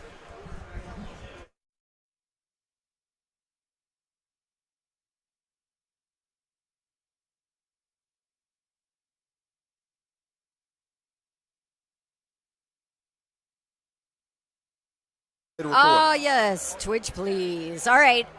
Dawn here, and as a customer of Pella Windows and Doors of Nashville, I would love to recommend them to you. Call them today. Check them out at PellaNashville.com. You want me to tell you why I would recommend them? Well, I don't have enough time because they're that amazing. Pella Windows and Doors of Nashville, though, redid my windows in my rental property and my house, windows and doors in my rental property, and it was such a great experience. So the reason that I went with Pella Windows and Doors of Nashville, one, their Google reviews, insane, 4.9 with a ton of reviews. And because of their process of installation, that allows them to warranty their work. And that was big to me. They back everything up with a 10-year labor warranty, which is leading in the industry. And their actual windows have lifetime warranties on them. So that was important to me. And I love a local business, and they are phenomenal. I also love a good deal. And they have a good deal going on right now. If you tell them Dawn sent you, you can get 50% off qualifying installations, no money down, no interest, no payments for 12 months. 615-249-1910 is the phone number. Schedule your free consultation easily and check out that offer online at PellaNashville.com. What's happening, everyone? Big Slade coming to you, KellumStemCellInstitute.com. Holistic stem cell therapy. Got a lot of people reaching out to me in DMs and everything. Listen to my voice right now, people. You don't have to reach out to me in DMs to ask me personally, does it work? I'm not going to lie to you right now. I know a lot of people have, two in particular, have reached out within 24 hours saying, hey, man, have you tried this? Does it work? Yes. Everyone listen to me. Yes, it does work. Your body, your stem cells, your solution, they do work. I've had the work done on my knee, my shoulder, hip, and looking to do any more parts that start to inflame. And I know stem cells always go and attack the inflammation immediately in the body. It's known for doing that to autoimmune disorders. They derive from inflammation. So why wouldn't you take care of it? Congestive heart failure, autism, arthritis, whatever it is, get your consultation today at 615-850-4415, KellumStemCellInstitute.com.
The 1A state championship game is set. Good afternoon. I'm Lucas Panzica. As Frank Hughes defeated Gordonsville 48-43 in the semifinal, they will play Chattanooga Prep for the 1A state title Saturday afternoon at 1:30. In the 2A bracket semifinals about to get underway, Douglas and Whites Creek on the floor for warm-ups at the Murphy Center. They will tip off in moments. The winner of that game will face the winner between Alcoa and Ripley in the 2A state championship. There's no need to consult the playbook. The winning strategy is to always designate a sober driver. Fans, don't let fans drive drunk. Brought to you by the Tennessee Highway Safety Office, a division of the Tennessee Department of Safety and Homeland Security.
3HL 104.5 The Zone. Brent Doherty, Don Davenport, and Ron Slade with you. 59-34. Auburn just taking South Carolina to the woodshed. Man, it's something to be said, man, about when you handle a person the first time and you get to see them another time.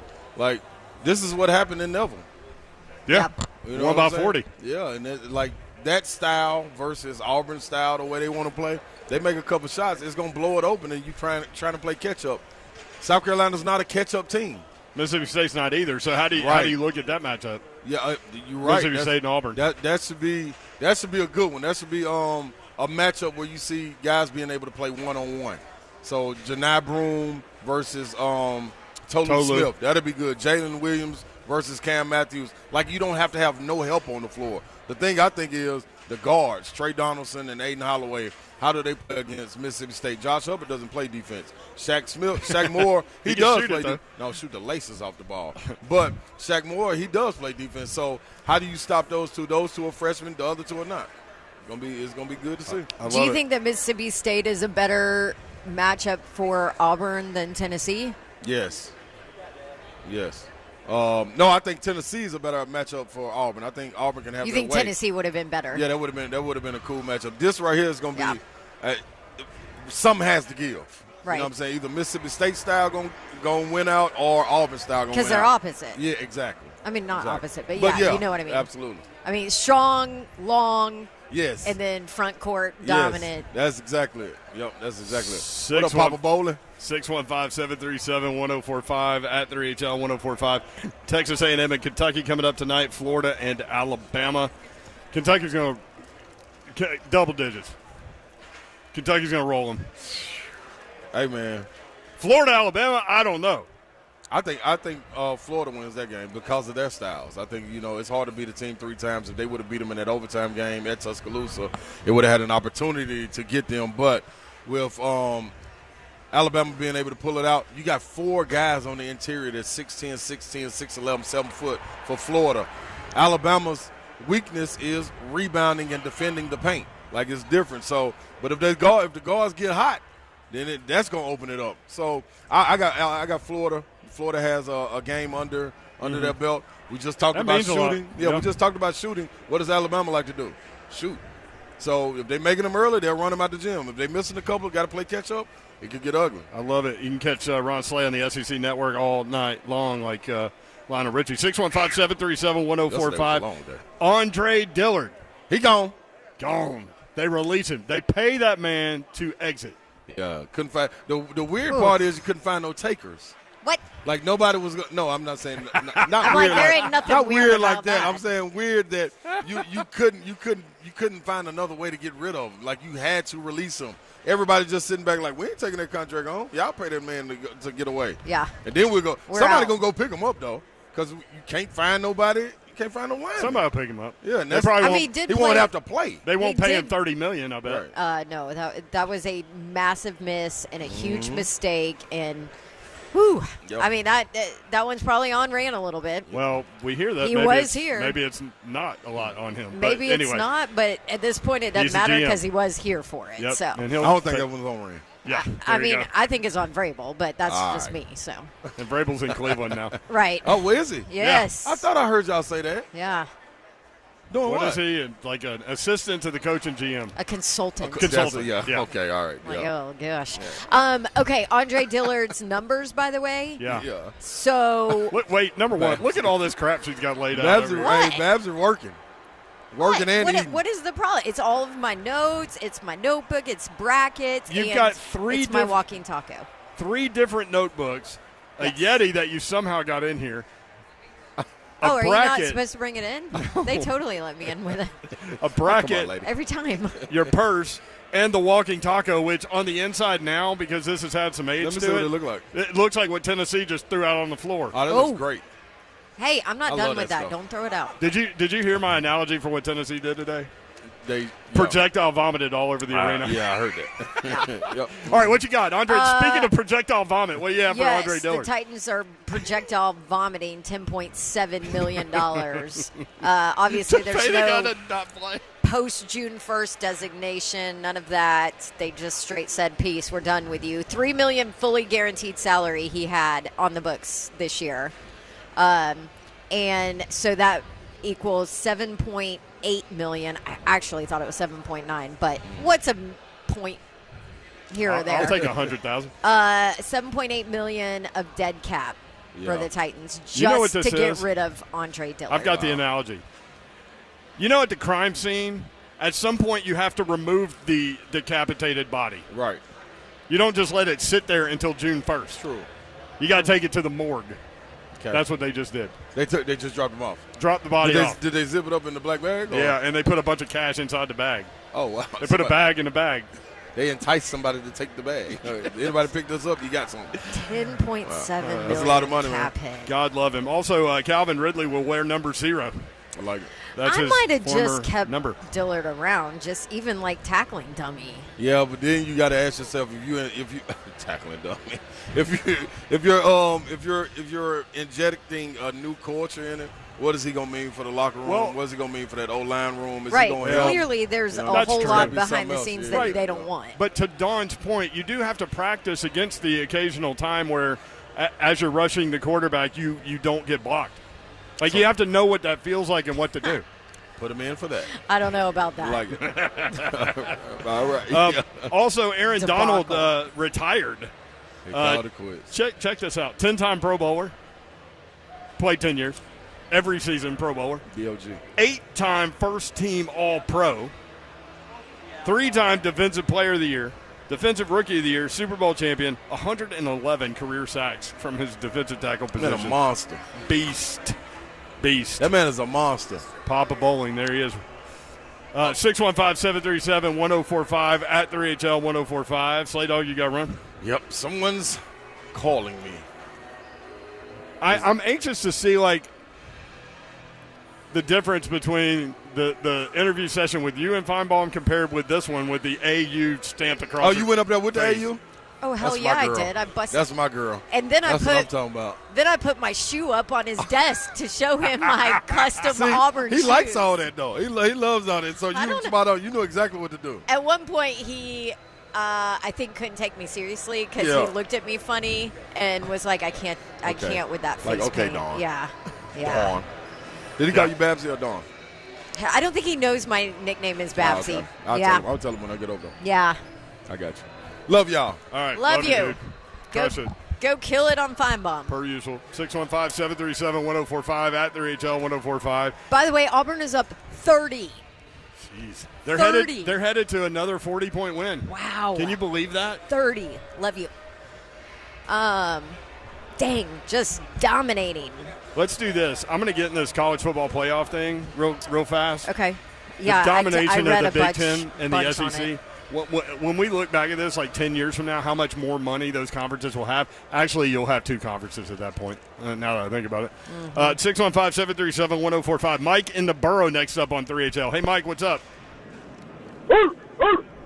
Man, my dog Slay just left. I'm sad that I missed him, but I got to let y'all know. I called in last week, and I said I didn't want to play Tennessee. I lied. I wanted to play Tennessee. I wanted to play Tennessee because I wanted to let my mom, my dad, my brother, my whole family who went to Tennessee. I went to Mississippi State, and we whooped you today. I'm excited. I'm not afraid of nobody. Cam Matthews, Tolu Smith, Josh Hubbard. Let's ride, baby. I love it. Hey, thanks, brother. Congrats on the win today. That was a good one. 615-737-1045. Enjoy your loss to Auburn tomorrow. I remember that phone call that he didn't want to play Tennessee. I do too. Enjoy your what? You just slid that in there. Enjoy your loss to Auburn tomorrow. War Eagle. I love it when you talk trash. It is Trash Talk Friday, after all. I know, and I don't do it very often. It's 72-42. 30 points. There's still 5 minutes to go in this game, too. You do have to wonder, like, conference tournaments, in a lot of cases, most cases, you don't, like, lose a line of seeding for yourself. But if you come in here and lose like, Tennessee's not going to be a 1, they're going to be a 2, right? Like, is South Carolina going to lose a line because they came in here and just, basically got dog cussed by Auburn by 30? It's not even done. Like, we got 5.5 minutes left. It is a repeat of the last matchup. Repeat offender. Those are 2 bad words. College football playoff expanding to 14 teams in 2026. A new TV deal will begin then. The Big Ten and the SEC will get 58% of the revenue. The TV deal with the ESPN will be, Dawn, check it out, 6 years, more than $7 billion. Crazy. I'm thinking you could get a raise. No, because ESPN is paying that money to keep the college football playoff. That's right. Well, if they're willing to just unload that kind of cash, that's what I'm saying. Right, yeah, there you go. So the SEC and the Big Ten will grab around $760 million each, $126.7 million per year. To contrast that with what the ACC and the Big 12 will get, $440. So think about that. That's more than $300 million different a year. No, not a year. Over the life of the thing. 6 years, $300 million different, $330. Whew. Now, Florida State is going to court with the ACC a couple of different times over the next 2 months. If they're able to get out of the ACC, free-for-all, 2 conferences, let's go. Right? I mean, because it's coming. That's where we're going. Yep. So, in terms of per team, out of this TV deal, $20 million per for the SEC and Big Ten per team, $13 million per team for the ACC. That's $7 million, obviously different per team. Gosh, $12 million for the Big 12, $12 million for Notre Dame. That is what each school will receive. So, group of 5 revenue. Ugh, I didn't even write that one down. I did. It's up. It's up. Yeah. It was at 1.5 million. It's up to 1.8 million. I saw almost 2 million. I thought that was a typo. Yeah. I mean, you want to talk about just like, hey, y'all be quiet over there. Here's some cash. Just sign it. Just and go along with move it. on. Because you don't have it if you don't sign it. So right. Well, and you also have to remember with this college football playoff and the expansion and all of that, that the money from your traditional like bowl relationships that have existed in the past, those are now filtered through the college football playoff. Does that make sense? Yes. So you have to remember that too, like the, bowl ties where, okay, the SEC gets this team in and this amount of money from a certain bowl or whatever else, then that will not exist with the college football playoff.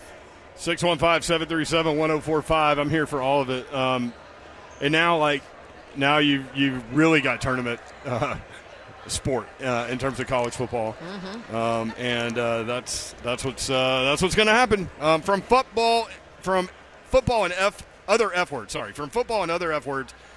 This about the Titans: not all contracts are in, but the Titans' free agent signings total just $49.2 million in first year cash. That is the 9th most in free agency this year in terms of first year cash spending in the NFL. Again, I was looking at the salary cap tracker on Spot Track, and the Commanders have the most room still at $65.4 million. This is the top 51. This is what they have to work with until the season starts. New England Patriots have $57.8 in cap room. The Titans are third with $50.1 million in cap room, so they can still make some moves. And interesting move with regard to Andre Dillard. They did not want that guy. For them to just let him go now, they didn't want that guy. And suck up 7.8 when they could have waited. He gone. Yep. Hallelujah. Hallelujah. The Chicago Bears have acquired former Chargers wide receiver Keenan Allen in a trade. Man, the Chargers, I don't know if y'all paid attention to them. They were $25 million over the cap, and they're releasing everybody. It's like the Bills, just happened a different time. It's crazy. Chargers get a 4th-round pick from Chicago. Allen has had more than 100 receptions in 5 of his last 7 seasons. Last year, 108 receptions, 1,243 yards, and 7 touchdowns in just 13 games. Missed 4 games, still had 108 catches. He'll be 32 next month. So the Bears have acquired Keenan Allen at wide receiver, DeAndre Swift at running back, tight end Gerald Everett, of course, Kevin Byard at safety. They kept their corner. So they've made some moves. Now what do they do with that first pick? Do they take Caleb Williams? They cannot trade Justin Fields apparently, so we'll see. Chiefs get a speed weapon in wide receiver Marquise Hollywood Brown. It is a one-year deal worth up to $11 million, 51 receptions, 574 yards, and 4 touchdowns. Mike Vrabel has a home. Where is it? We'll tell you next. If you want in, we'd love to hear from you. Trash Talk Friday, 615-737-1045.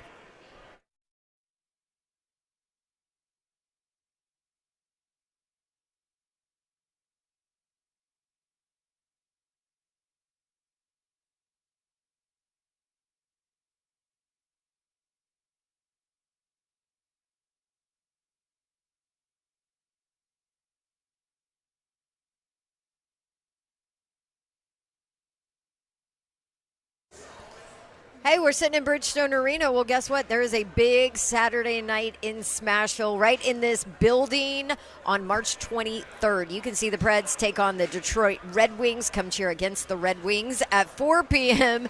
here at Bridgestone Arena. Plus, it is Ford Military Week, where the Preds honor active and retired military heroes. Get tickets for the game, NashvillePredators.com/tickets, and never miss any games when you go ahead and buy your season tickets. They just went on sale for the 2024-25 season, and this year the Preds giving you a whole lot of great benefits, including a nice sweater, jersey with your tickets. So lock in your seats, NashvillePredators.com/season tickets.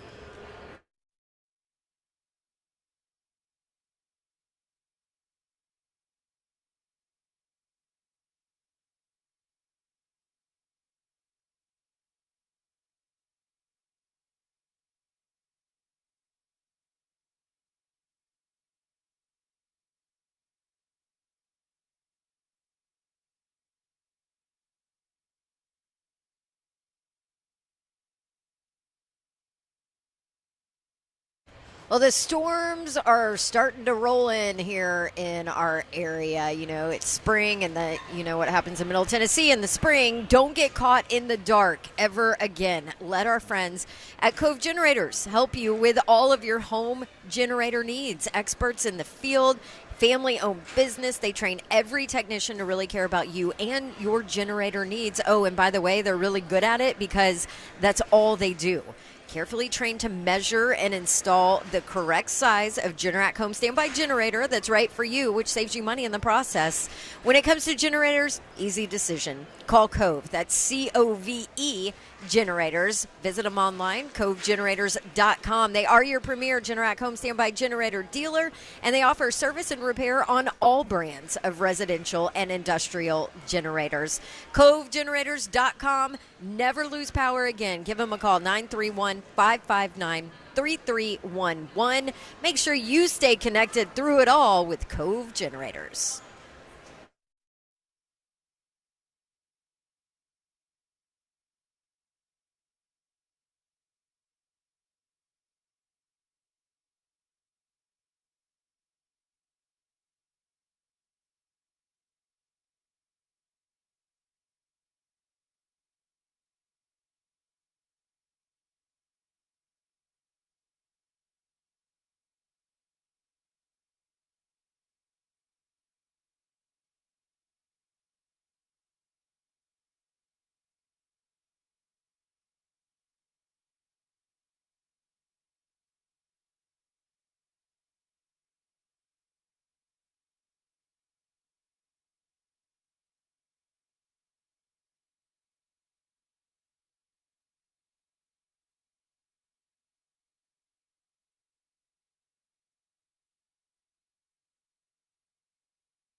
And now, an update from the Blue Cross Basketball State Championships in Murfreesboro, presented by the Tennessee Highway Safety Office. 2A semifinal happening now at the Murphy Center. Good afternoon. I'm Lucas Panzica. 3:24 to play, second quarter, and Whites Creek holds a 16-13 lead over Douglas. The winner moves on to the 2A state championship, where they will await the winner between Alcoa and Ripley. That game tipping off 15 minutes after the conclusion of this one. Drunk driving is the ultimate form of unsportsmanlike conduct. Fans don't let fans drive drunk. Brought to you by the Tennessee Highway Safety Office, a division of the Tennessee Department of Health, of Safety, and Homeland Security.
Britt Doherty, Don Davenport with you. 3HL live from Bridgestone Arena. The SEC basketball tournament is going on in full swing. Coming up at 5 o'clock. We'll visit with Greg Cosell, executive producer, NFL Matchup, senior producer, NFL Films. We talked with him yesterday. As he is in town, he will sit at the table with us. We talked with him about Calvin Ridley, Cushenberry, Awuzie. We need to hit him with Kenneth Murray and Tony Pollard and maybe revisit Calvin Ridley in case you missed it yesterday. We'll also ask him what the Andre Dillard tape might have showed last year.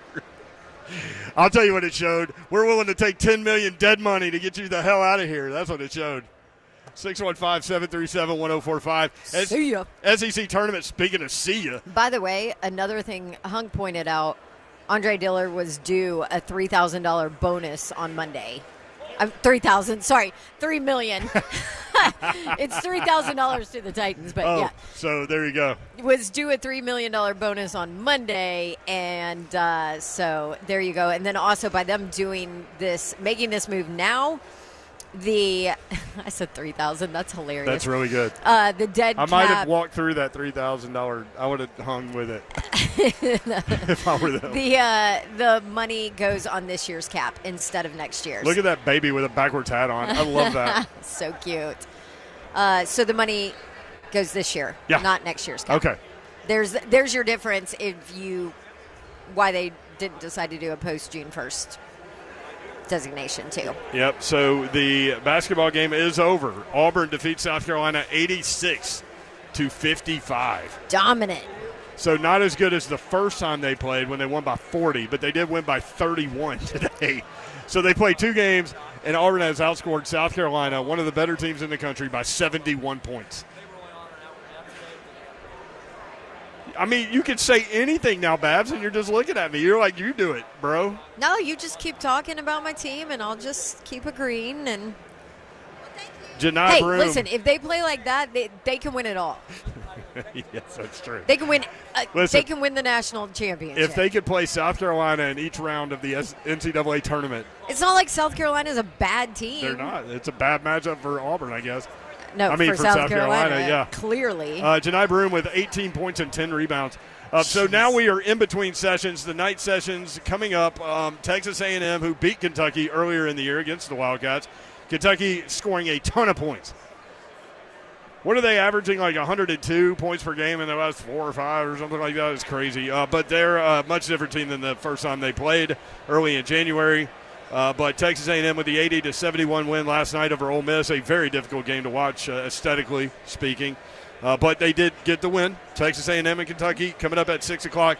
So the big blue mist will be invading Bridgestone Arena even more so than they already have in between now and then.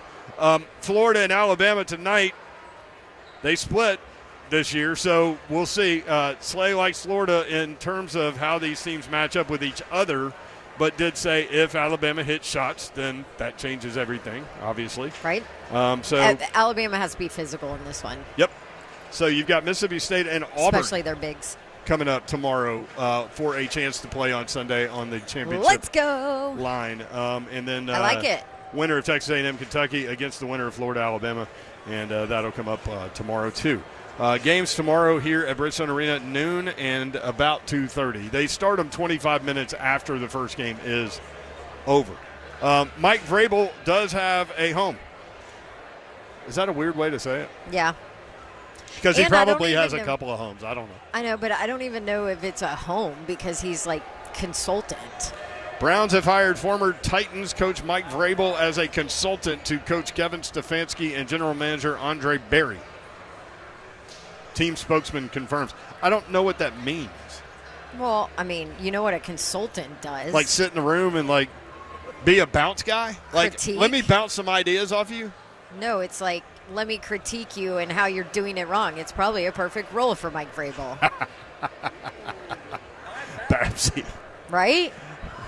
I mean, I'm not saying it's a bad thing. No, I would love to be a consultant. I just think that's a funny way to look at it. But, yeah, I mean. Let me tell you how you can be better somewhere. Oh, I know what. Because you ain't doing it right here. I know That's a consultant. I know what I need to find. Because Look at your War Damn Eagle people are having a good time in the concourse Well, right hell now. yeah. They just beat their first-round team by 40. 31. Speaking of 31, holy crap. So the 100 Miles of Hate is Western Kentucky and MTSU, right? Right. They were playing in the semifinals of the Conference USA tournament. Mm-hmm. Winner gets a chance to play for an NCAA tournament bid. Western was favored by 5. Western won 85-54. Western won by 31, just like Auburn. That's a tough one to take over in Murfreesboro. Yikes. Not just to lose, but to lose to To Western. lose like that? But to lose by 31 to Yeah. Western. Yeesh. So the thought was that Tennessee, it was going to be down to North Carolina and Tennessee for that last number 1 seed. It flipped to the Tar Heels last night. They were thinking that with each game it would flip back and forth. And Tennessee potentially had 3 games to play against Quad 1 teams. North Carolina just 2. So that Tennessee would end up with the 1 seed. But they crapped the bed today, the Vols. So North Carolina will play Pittsburgh tonight, 6 o'clock. Tar Heels favored by 7.5. The winner gets the NC State-Virginia winner because Duke lost to NC State last night. Gotta love tournament basketball. Purdue really struggled today, too. So, we'll see UConn down early to St. John's. So it's weird how tournament basketball works. You just never know. And that's the beauty and the curse of it. Yep. 615-737-1045. When we come back, 5 o'clock hour of the Friday edition of 3HL continues, and we'll do it with Greg Cosell breaking down Titans free agents. What is the tape show? We'll do that next live at Bridgestone Arena, 3HL 1045 The Zone.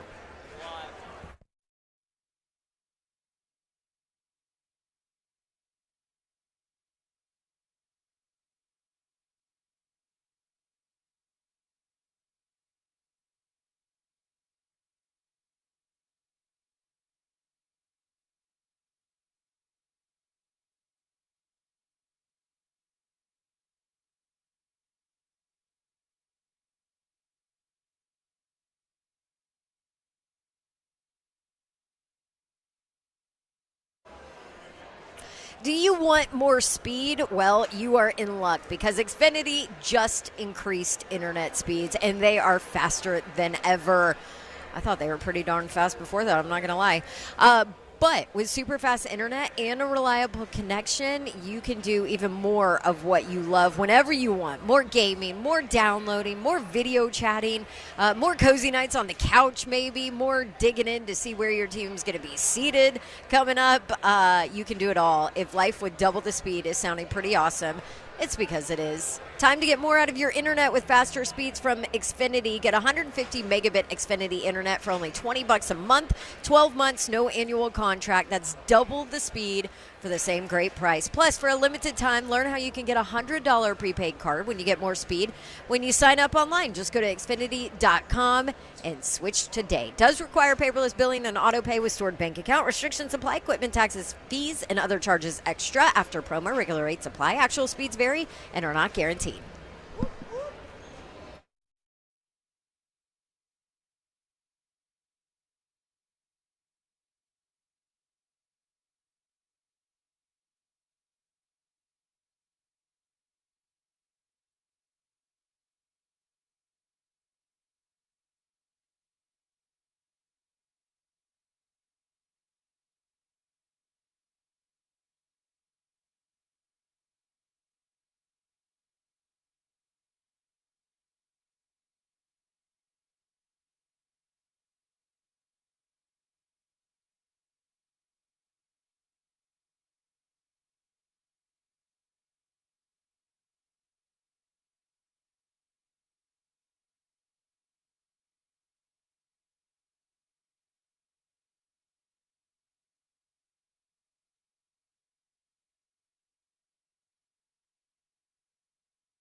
Good evening from the 104.5 The Zone Studios. Actually, we're not at there. I'm actually standing in the middle of Bridgestone Arena right now as we are here for the SEC tournament. Texas A&M and Kentucky are getting ready to go in 1 hour from right now. You'll be able to watch that game on the SEC Network, or you could be cool and you can listen to it right here on 104.5 The Zone. Also, right after that one, you're going to have Florida and Alabama. The cool thing is for the Tennessee Titans, they did some stuff today, one of which is the fact that they've signed a brand new offensive lineman, Shadiq Charles, from the Washington Commanders. He started 10 games across the offensive line for Washington last season. Also, earlier today, the Titans eliminated a huge hole at left tackle by letting go of Andre Dillard, and they are going to be taking a little bit on the cap for dead cap, but the good thing is all the dead cap money they're going to get for Dillard is going to go on to the 2024 cap, and the 2025 will be free and clear. Just in case you forgot, he allowed 12 sacks last season and 42 pressures. That's all. It's no big deal. For all your foundation repair and waterproofing needs, you need to visit USSTN.com. Breaking news at once on your home for the Vols, the flagship station for your Tennessee Titans, as well as home to 3HL. This is 104.5 The Zone.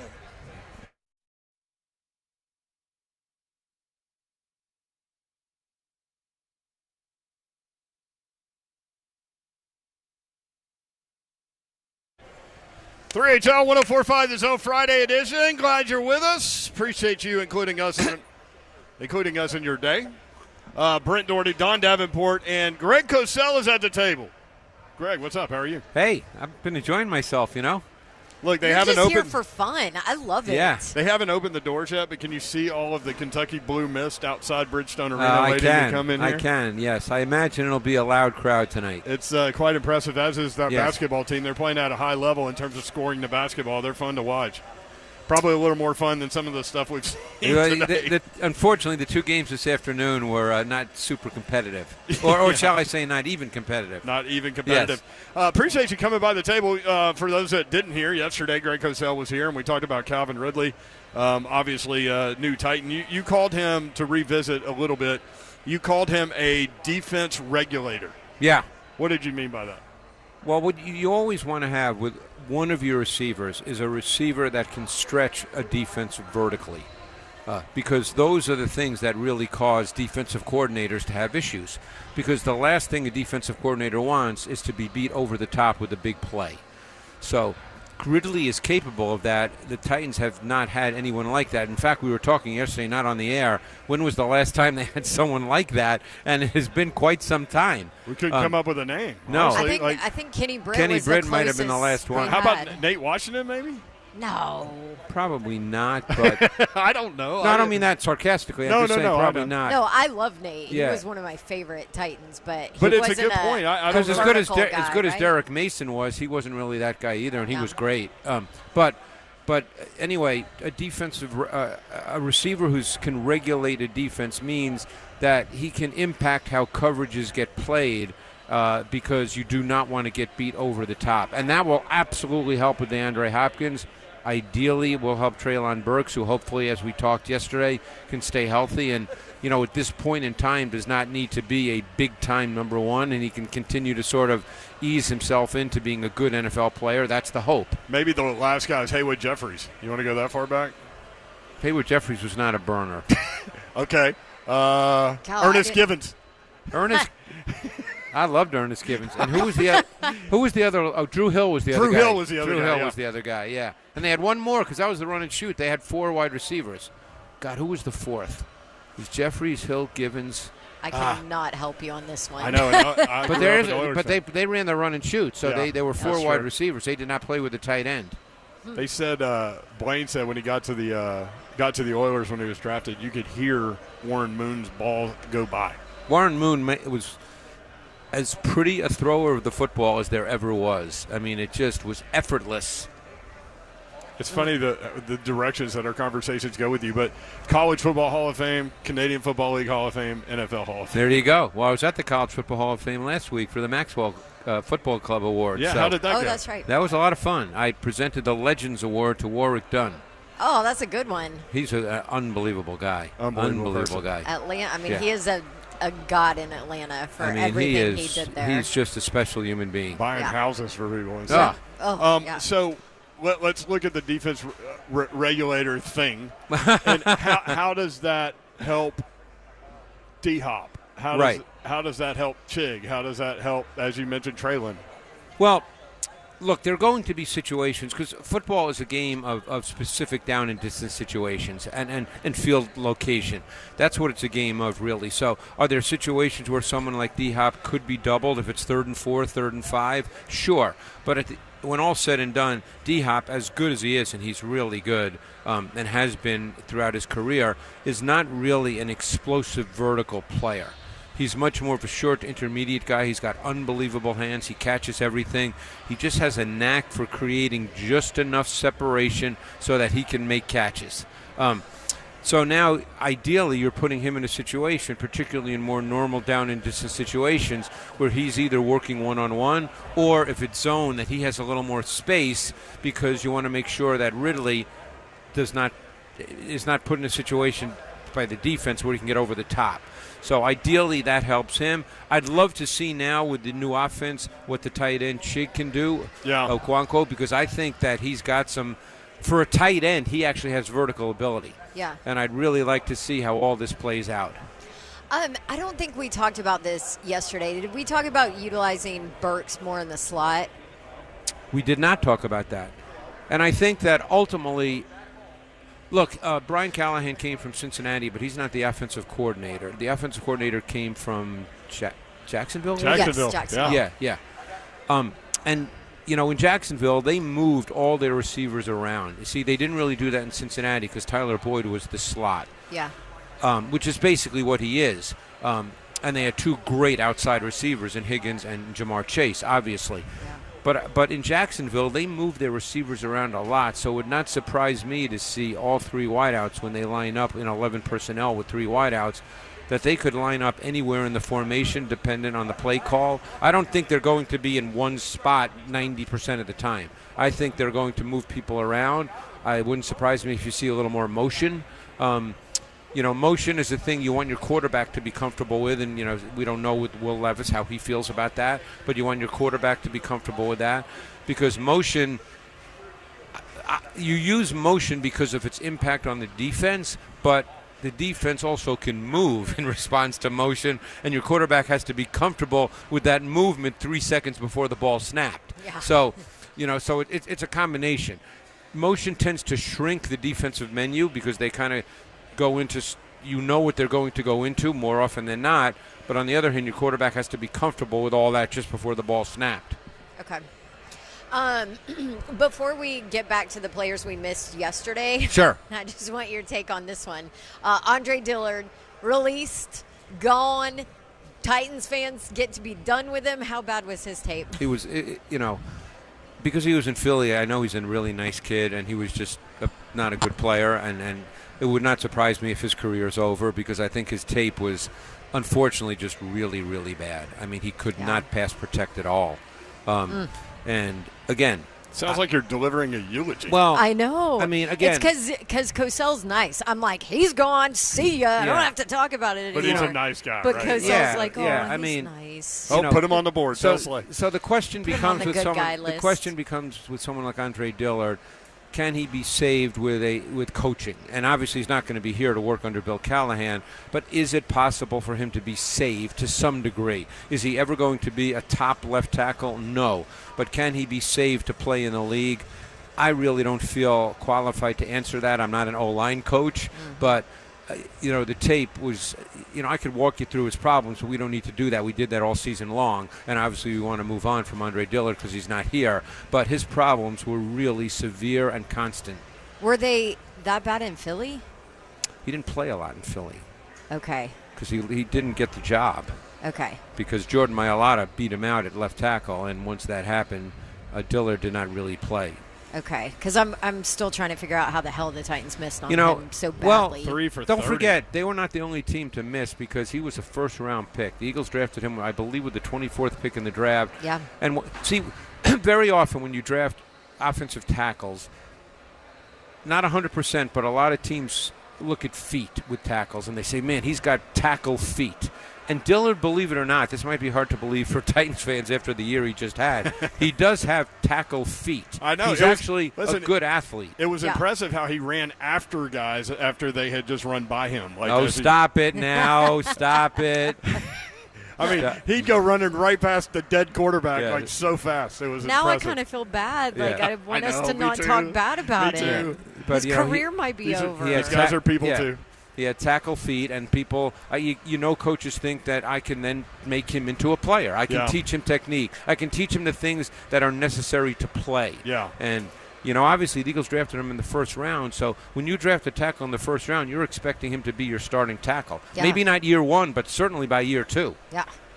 And if you draft one in the top 10, it's year 1. Correct. No, that is correct. It is funny, like now that we're talking about offensive linemen and draft profiles and all those things, I whenever I think about Dylan Radins, I think about you when you came on after they drafted him, and you were like, he's an inside guy. And it hasn't worked out for him either. No, and that's what I'm saying. Yeah. And is he still on the roster? Yeah. Now, I know they just signed Sadiq Charles. Yes. Sadiq Charles at LSU was purely a left tackle. He started close to 30 games at LSU. I remember him pretty well, and he played left tackle. In the NFL, in his 4 years, he's played only guard.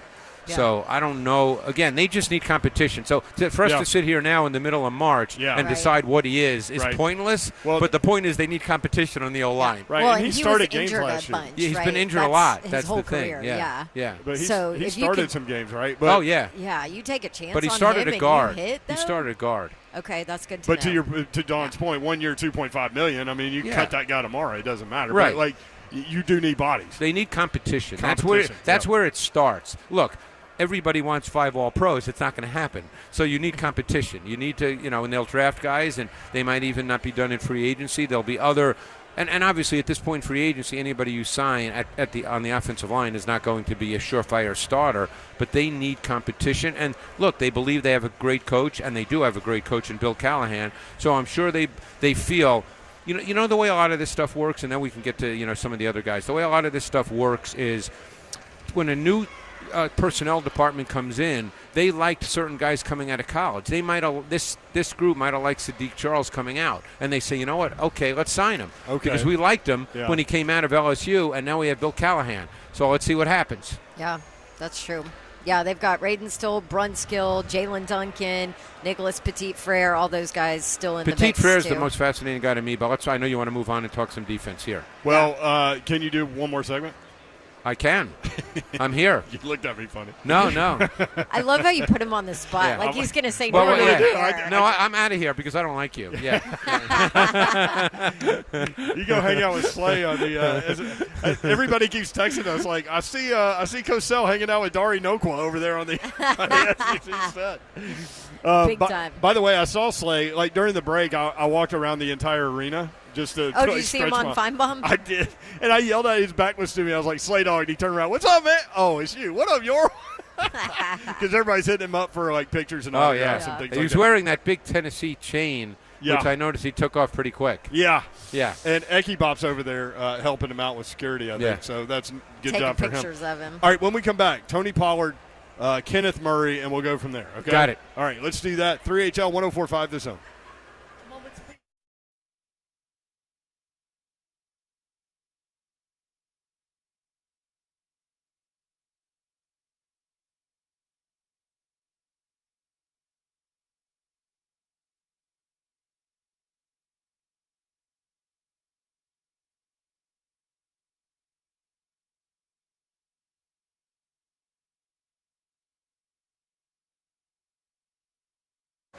Maybe you are a Tennessee fan who, after today's performance here at this tournament, you might need a relaxing day at a spa, a Moment's Peace Salon and Day Spa. That's where you need to go. Don't worry about watching anything else this weekend. Instead, just go to a Moment's Peace Salon and Day Spa and let them make you feel better. Here's the deal with a Moment's Peace. You get to choose your budget, and you can choose from at least 10 different services, all under one roof at a Moment's Peace Salon and Day Spa. I'm talking massages, manicures, pedicures, sunless tanning, waxing, facials. They do hydrofacials, which are amazing. They have a hair salon, makeup, you name it. It can all be done under one roof at a Moment's Peace Salon and Day Spa. Maybe you want to gift a fellow Tennessee fan a gift card so that they can go relax after that performance before the big one starts. Gift cards available 24/7 on their website, amomentspeace.com, or call them at 615-224-0770 if you have special requests, or just stop by. They're right there in Cool Springs at the intersection of Carruthers Parkway and Bakersbridge Avenue. That's a Moment's Peace Salon and Day Spa.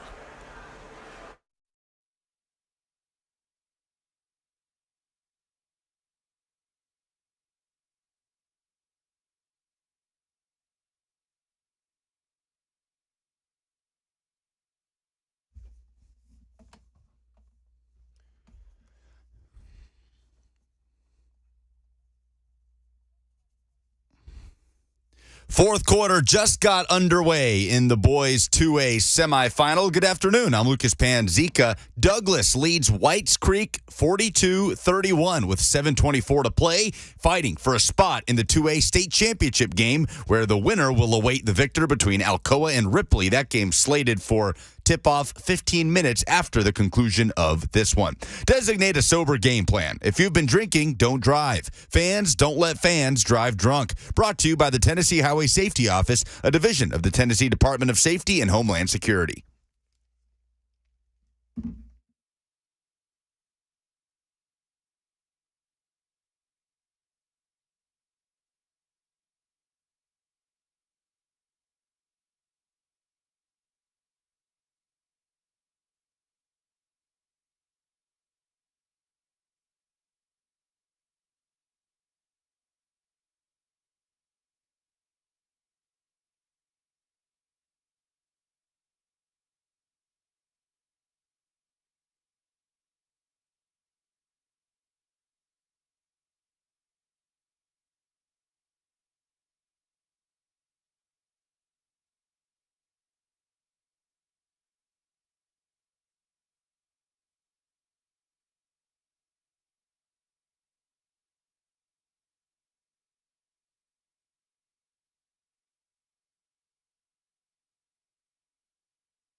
3HL 104.5, the Zone Friday edition. Hope you're having a great day. Hope you had a great week. It's going to be a fun weekend. The SEC tournament is in town, and they have opened the doors, and it is almost 100% blue mist. The blue mist has arrived. BBN is what they call them, Greg Cosell, Big Blue Nation. And you said they travel well. They seem to. A lot of Kentucky blue. Yes. That is a fact as we continue to roll through the Friday edition of 3HL. And it's going to be a fun weekend of basketball here in Nashville. So far today, 2 blowouts. You've got Mississippi State, absolutely handling Tennessee, 73-56. Points in the paint. I don't know that I've ever seen a discrepancy like this. 42-14. Whew. And then Auburn took apart South Carolina 86-55. So we've got Kentucky and Texas A&M coming up. We've got Florida and Alabama coming up a little bit later. So what has been your role? I know you and Slay have talked about, you being kind of his entourage. I'm just enjoying myself, This has been a lot of fun. Just the electricity in the building is awesome. Isn't it cool to see all of the fan bases? Oh, my walking God. around with all the colors? Just walking from the hotel is so cool, the way you see all the different fan bases. Love it. And the building, it just rocks. You should stroll down to down Broadway this evening and see what you see. You'll see plenty of bachelorette parties as well. Right, so, I'm sure. I walked. I've strolled down Lower Broadway many times. Yeah, I walked up to the building here with one of them here recently. It's funny, though, talking about the Big Blue Mist, It's funny how it has, as the basketball has grown in this conference, how many more fans start planning around this and coming to it and making the trip.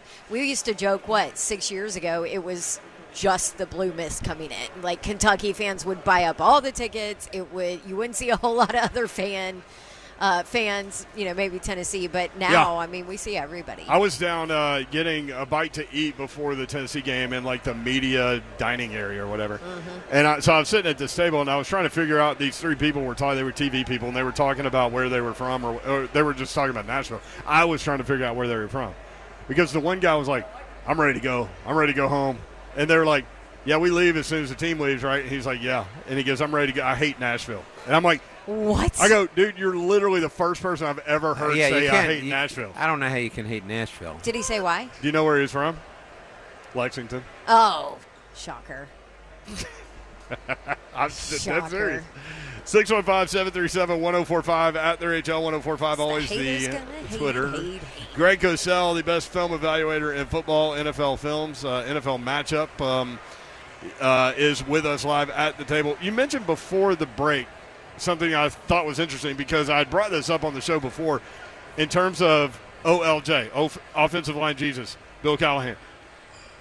Who can be affected by him the most? And I started thinking about Nicholas Petit-Frere, who dealt with injury last year but still played on the left side. He had been right tackle for the Titans. I know he played left in college, but you mentioned that he was an intriguing prospect. Yeah, I liked him a lot in terms of his traits. And, he just hasn't been able to play a lot of football. Obviously last year he didn't play that many games. And then he did have the rookie year where, he had ups and downs. But I just think that he has what you want for a right tackle, and I'm really curious to see if Bill Callahan can get it out of him and he can become and solidify that right tackle position. And then they can move on and know that, hey, right tackle is ready to go and we don't have to worry about it. But he's got really good traits. He's got length throughout his body. He's got long arms. He moves well. I remember he was a good prospect coming out of Ohio State. There's something there in his body to be a good right tackle. That Titans fans would love that. Because think about it. They made the move at center. They took care of that. You've got Skoronski. And he'll be better this year. He lost a ton of weight last year when he had, was it the appendectomy? The appendectomy, yeah. He almost died, I guess. Yeah, he lost 25 pounds. And, to try to put that back on during the season while you're practicing and playing. And to come back and play after that? My guess is he'll be a solid left guard. He'll end up being a solid player. Most people don't see him being an all-pro great, but if you can solidify the position and know he's there and know he's going to be stable every week, then you're fine. And you like Cushenberry at center. Yeah, in an ideal, look, we have a long way to go, obviously. I mean, they've got to find out who's going to play left tackle. I think they needed a new right guard. I mean, these are things they've got to address. But they can address in the draft now another position. And if Nicholas Petit-Frere can work out, all of a sudden you're having a different conversation about your offense. And by the way, Bill Callahan has probably watched every snap of Nicholas Petit-Frere, and he has given his opinion, obviously, to the personnel people and to Brian Callahan as to, hey, I can make this guy, or I'm not sure. Whatever his opinion is, we don't know. Right. He's not going to announce it publicly, but they know in the organization. Right. At Greg Cosell on X, with us on 3HL in Bridgestone Arena with all of the Kentucky fans. Yeah. I wanted to talk about a defensive guy that we didn't get to talk about yesterday because I'm kind of fascinated by the move that the Titans made and by this guy, Kenneth Murray, who was a former first-round pick. Out of Oklahoma. Yeah, in 2020. What do you see on tape with him? Yeah, he's been kind of an enigma for me because when he came out of Oklahoma, if I'm not mistaken, he was 6'3", 242, give or take. I think those were his combine numbers. Mm-hmm. And he ran well. He came out in the same draft as Patrick Queen. I liked him more than Queen coming out. Obviously, that's been proved wrong up to this point. Queen just signed a big deal with the Steelers and has been a really good pro. Murray was very up and down with the Chargers. I'm not studying him and the defense of the Chargers in such detail that I know exactly how he was deployed, snap after snap after snap. Okay. But this guy is a great athlete with a big body. And to me, he should be a good player. Right. So maybe now with a new team, new staff, because he can run, he can tackle. I mean, he's got really good traits. And I was very surprised that it hasn't worked out because I thought coming out, when you looked at the way this guy moved at his size, I just thought this is prototypical. Right. I think there's a lot of people that have, maybe said, and what do we all know, right? But that perhaps he wasn't used properly, or you can utilize him in a different manner to where you kind of hide his weakness. Normally with guys, and I think this is true to some degree with Kenneth Murray, the feeling was, and like I said, I'm not going to sit here and say that I studied him in great detail. I'm not going to say something I haven't done. But I think the feeling in a lot of people's minds was that he just didn't see it as quickly as you need to, that he wasn't a key and diagnose guy at a higher level. Now, there are not every good linebacker in the league is high-level key and diagnose. You can get around that with how you structure your defense, how you structure your fronts, where you line up Murray. You can work with that if you feel, and obviously they do. They signed him. Was it a one-year deal just with him or a multi-year deal? Do you know? I think it was a multi-year deal. I can't remember. Okay. I'll have to look it up. Yeah, I have it. Because he's just a really gifted athlete who can run. Right. So 2 years, $18 million. Okay. Yeah. So, I mean, he was relatively cheap as well. Mm-hmm. I'm just real curious how that's going to play out because he's really – you'll see. I mean, when you see the body and the way the guy moves, you're going to go, wow, this guy should be a good player. Yeah. So we don't know what Denard Wilson's defense is going to look like either. He's talked about being violent and attacking and things like that. Well, he's got a very interesting background because he was with the Eagles. He was with the Jets prior with Greg Williams, who's a big blitz guy. 4-3 guy. So he's going to have some blitz packages that are probably going to be pretty interesting. So he's probably going to be a mix of a lot of things because he's been exposed to a lot of things.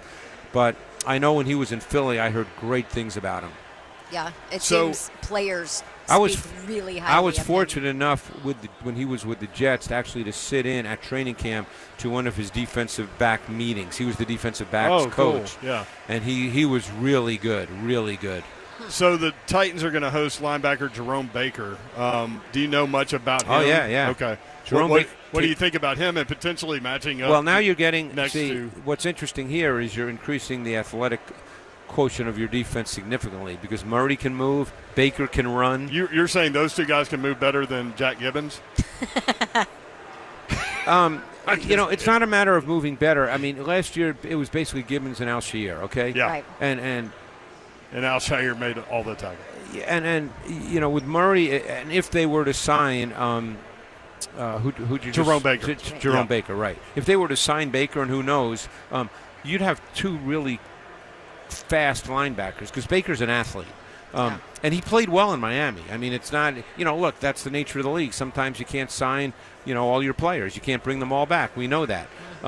So you would increase the speed and athleticism quotient of your defense, and you always would love to be in a position to do that. 5 career interceptions for him in 6 seasons, 22.5 sacks. Drew Rosenhaus, his agent, said he's a great player in his prime. Well, he's still a relatively young player. Yeah. I just like agent comments. Like every agent's going to say that about like every player. Oh, no, I have agents talk to me when I'm at the combine or call me, and, of course, their player is the best player at his position ever. Yeah. But that's what they should be saying. Third-round pick That's out what they're of paid to do. Yeah. Third-round pick out of Ohio State, Jerome Baker, 6'2", 225. He's going to visit with the Seahawks as well. We got into kind of the ideology behind the Tony Pollard edition. Right. In terms of being able to be completely open in the playbook. Right. Non-discriminately, depending on who the running back is. But let's talk about him as a player. So coming off the injury last year, he'll be 2 years off that ridiculous broken leg, high ankle sprain thing. But even last year, 5.2 yards per carry, can catch the ball out of the backfield. I know there are similarities between him and Spears in terms of talent, skill set. Are there differences too? Like, how do those two guys kind of compare up, do you think?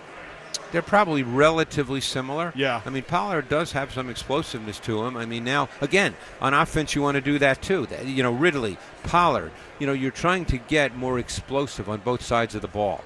The last thing you want to be in this league is a plodding offense because it's too hard to go 12, 13 plays and not make a mistake.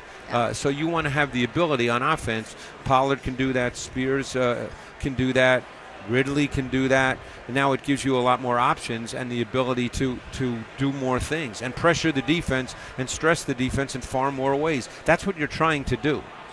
We've seen some plodding offenses around here over the last 25 years. Well, it was also stylistic. I mean, Derrick Henry, as we talked about, for 5-6 years was as great a back as we've seen, but ultimately it required you to play a certain way.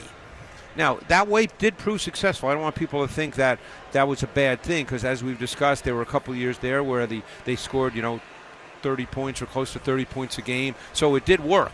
And there's many ways to play in the NFL.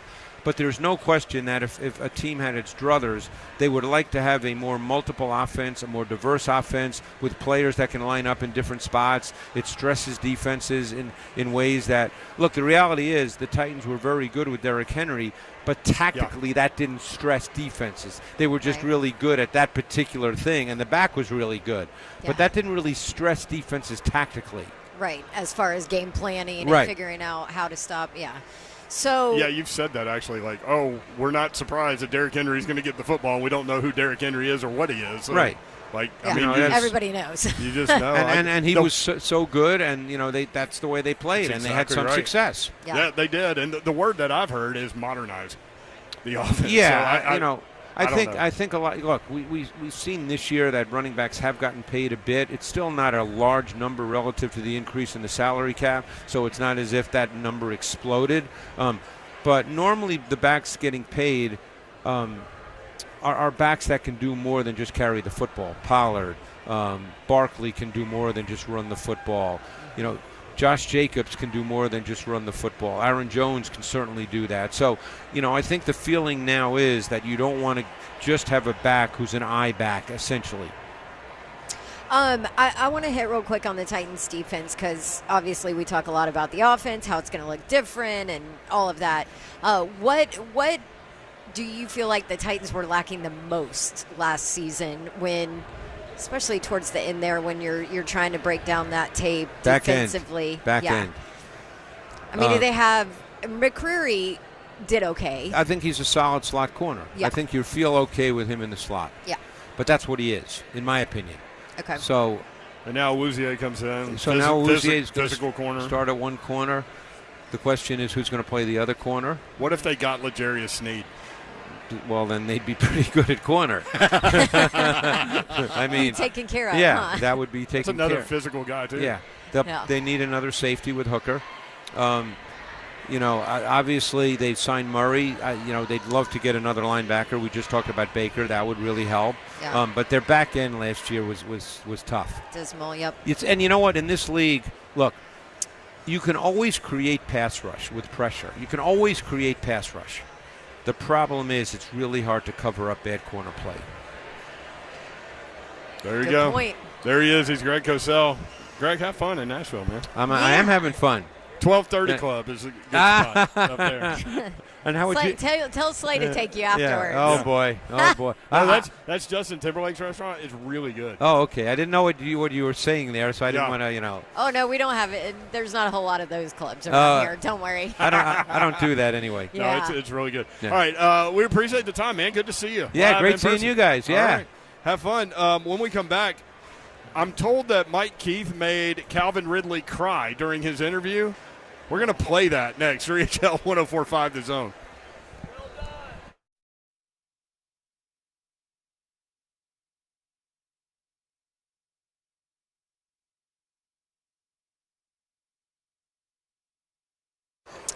You want to get a jump on spring cleaning? You want to transfer your home? You want to, make it an oasis of calm and up the value big time and up your love of your home? Artisan Custom Closets is who you need to call. Artisan, Artisan, customclosets.com.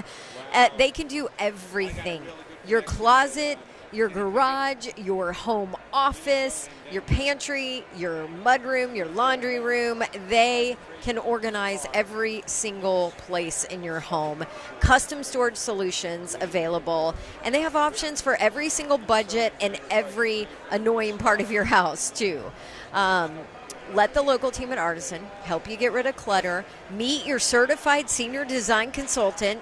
They'll fully customize a solution that fits your needs. You get a free consultation at your home.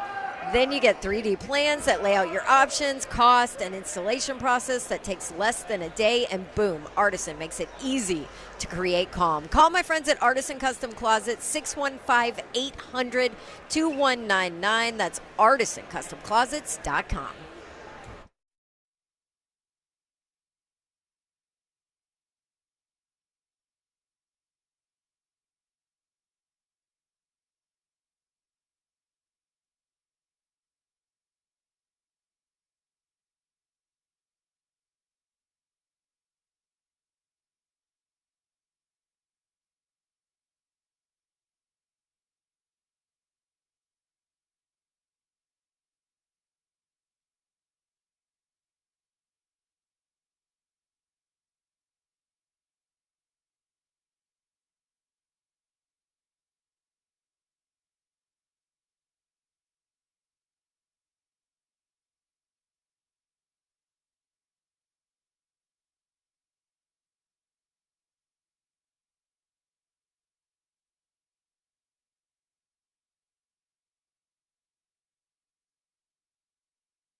3HL 104.5 The Zone. Britt Doherty, Don Davenport with you. Slay Dog on SEC Network responsibilities.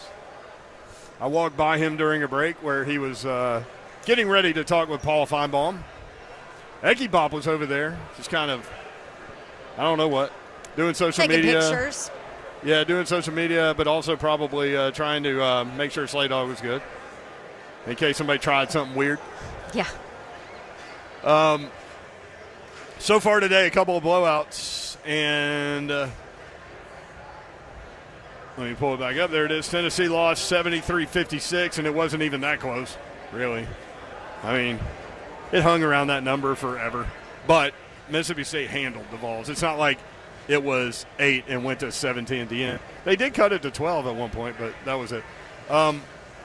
And then you had Auburn winning 86-55 by 31. That's exactly the same score that Western Kentucky beat MTSU by 86-55. So Western Kentucky will go to the championship game for Conference USA with a chance to go to the NCAA tournament, which, I mean, I love Big Red. So in terms of mascot, one of the best in America. So a Big Red appearance in the NCAA tournament would be entertaining. Yes. You got the Big Blue Nation in here now at Bridgestone Arena because Kentucky is taking on Texas A&M. Again, I think Kentucky wins easily. Slay Dog said, hang on.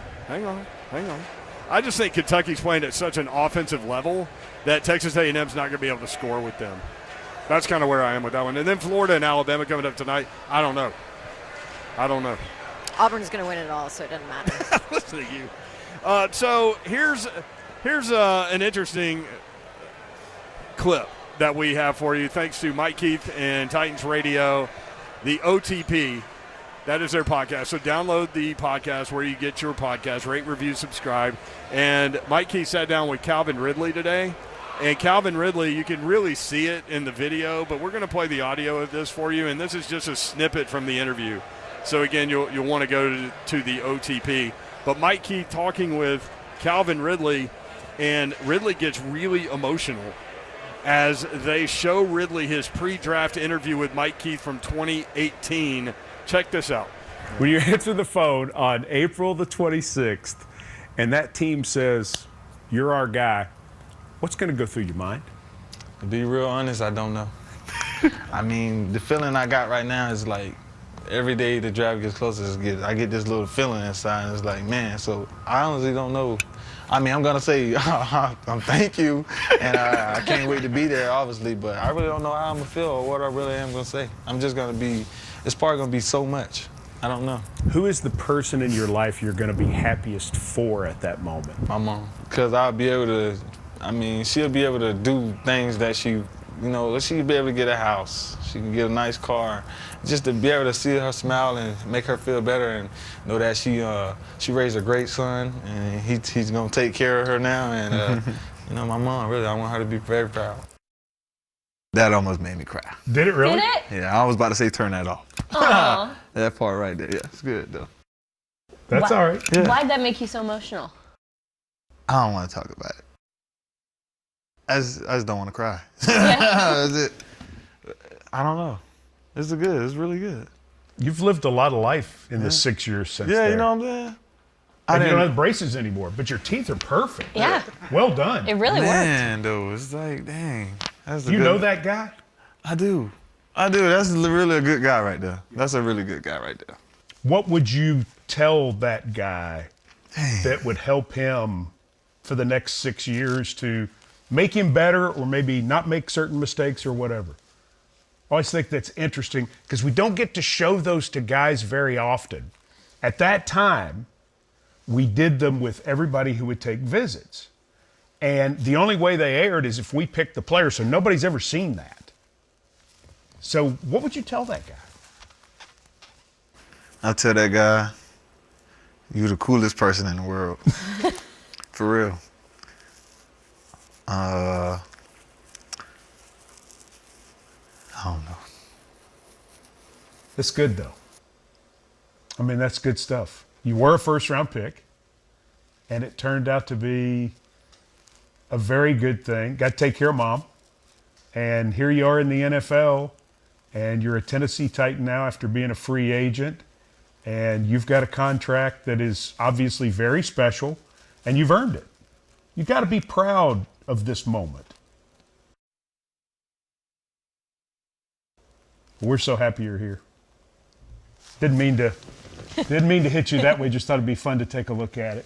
You have no idea how happy we are to have you here, Calvin Ridley. Thank you. Thank you. All right. Wow.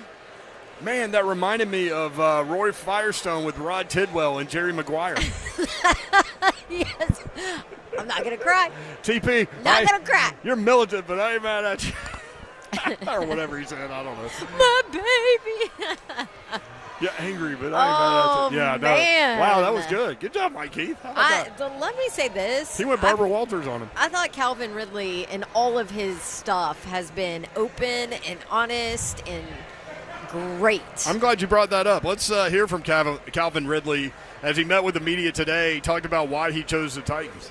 It's a new start. When I was going, through the process of, trying to evaluate the teams that I could possibly be with, I know that I have a certain type of skills, and so I'm not, scared to go with the good or with, who's trying to be good. So I think, playing them twice a year, I was watching them and looking at, the things they did have. I know that D-Hop's here, and I know that, I want to play with another receiver on the other side that can, help me, do what I do best too. So. Yep. I mean, makes sense, right? It's funny, we were talking with Greg Cosell about Nick Holtz and how he came from Jacksonville. Did Nick Holtz play into his decision to come to Nashville OC for the Titans? He had a pretty big role in it. Once, I seen earlier, obviously in the process, that he was coming to Tennessee, so I was like, oh, okay, cool. And then once that I heard, my agent was like, Tennessee, they're in the mix. I was like, wow, that would be perfect. Because, obviously Jacksonville they got a lot of weapons over there. And sometimes when I was there, I was like feeling a little weird because I was always someone who wants the ball, and I want to crack the game off for us. I want to be the guy who's, keep me into the game all game. So I was like really like coming over here to, I want to do my thing, take over. I want to bring this team, shoot this team through the roof, and, any way I can to help. I love it. What went into his decision to choose the Titans over the Jags and Patriots? Yeah, because, I was traded from Atlanta. So there was like a little, third round or whatever. I had to wait till Wednesday, basically. And once Wednesday hit, that's when all the teams started, I guess, calling me and my agent calling my agent. So once we got past that and I heard the teams, I really just broke it down to being more comfortable and what's gonna make me ball to the, playing back to the level that Calvin Ridley should be at.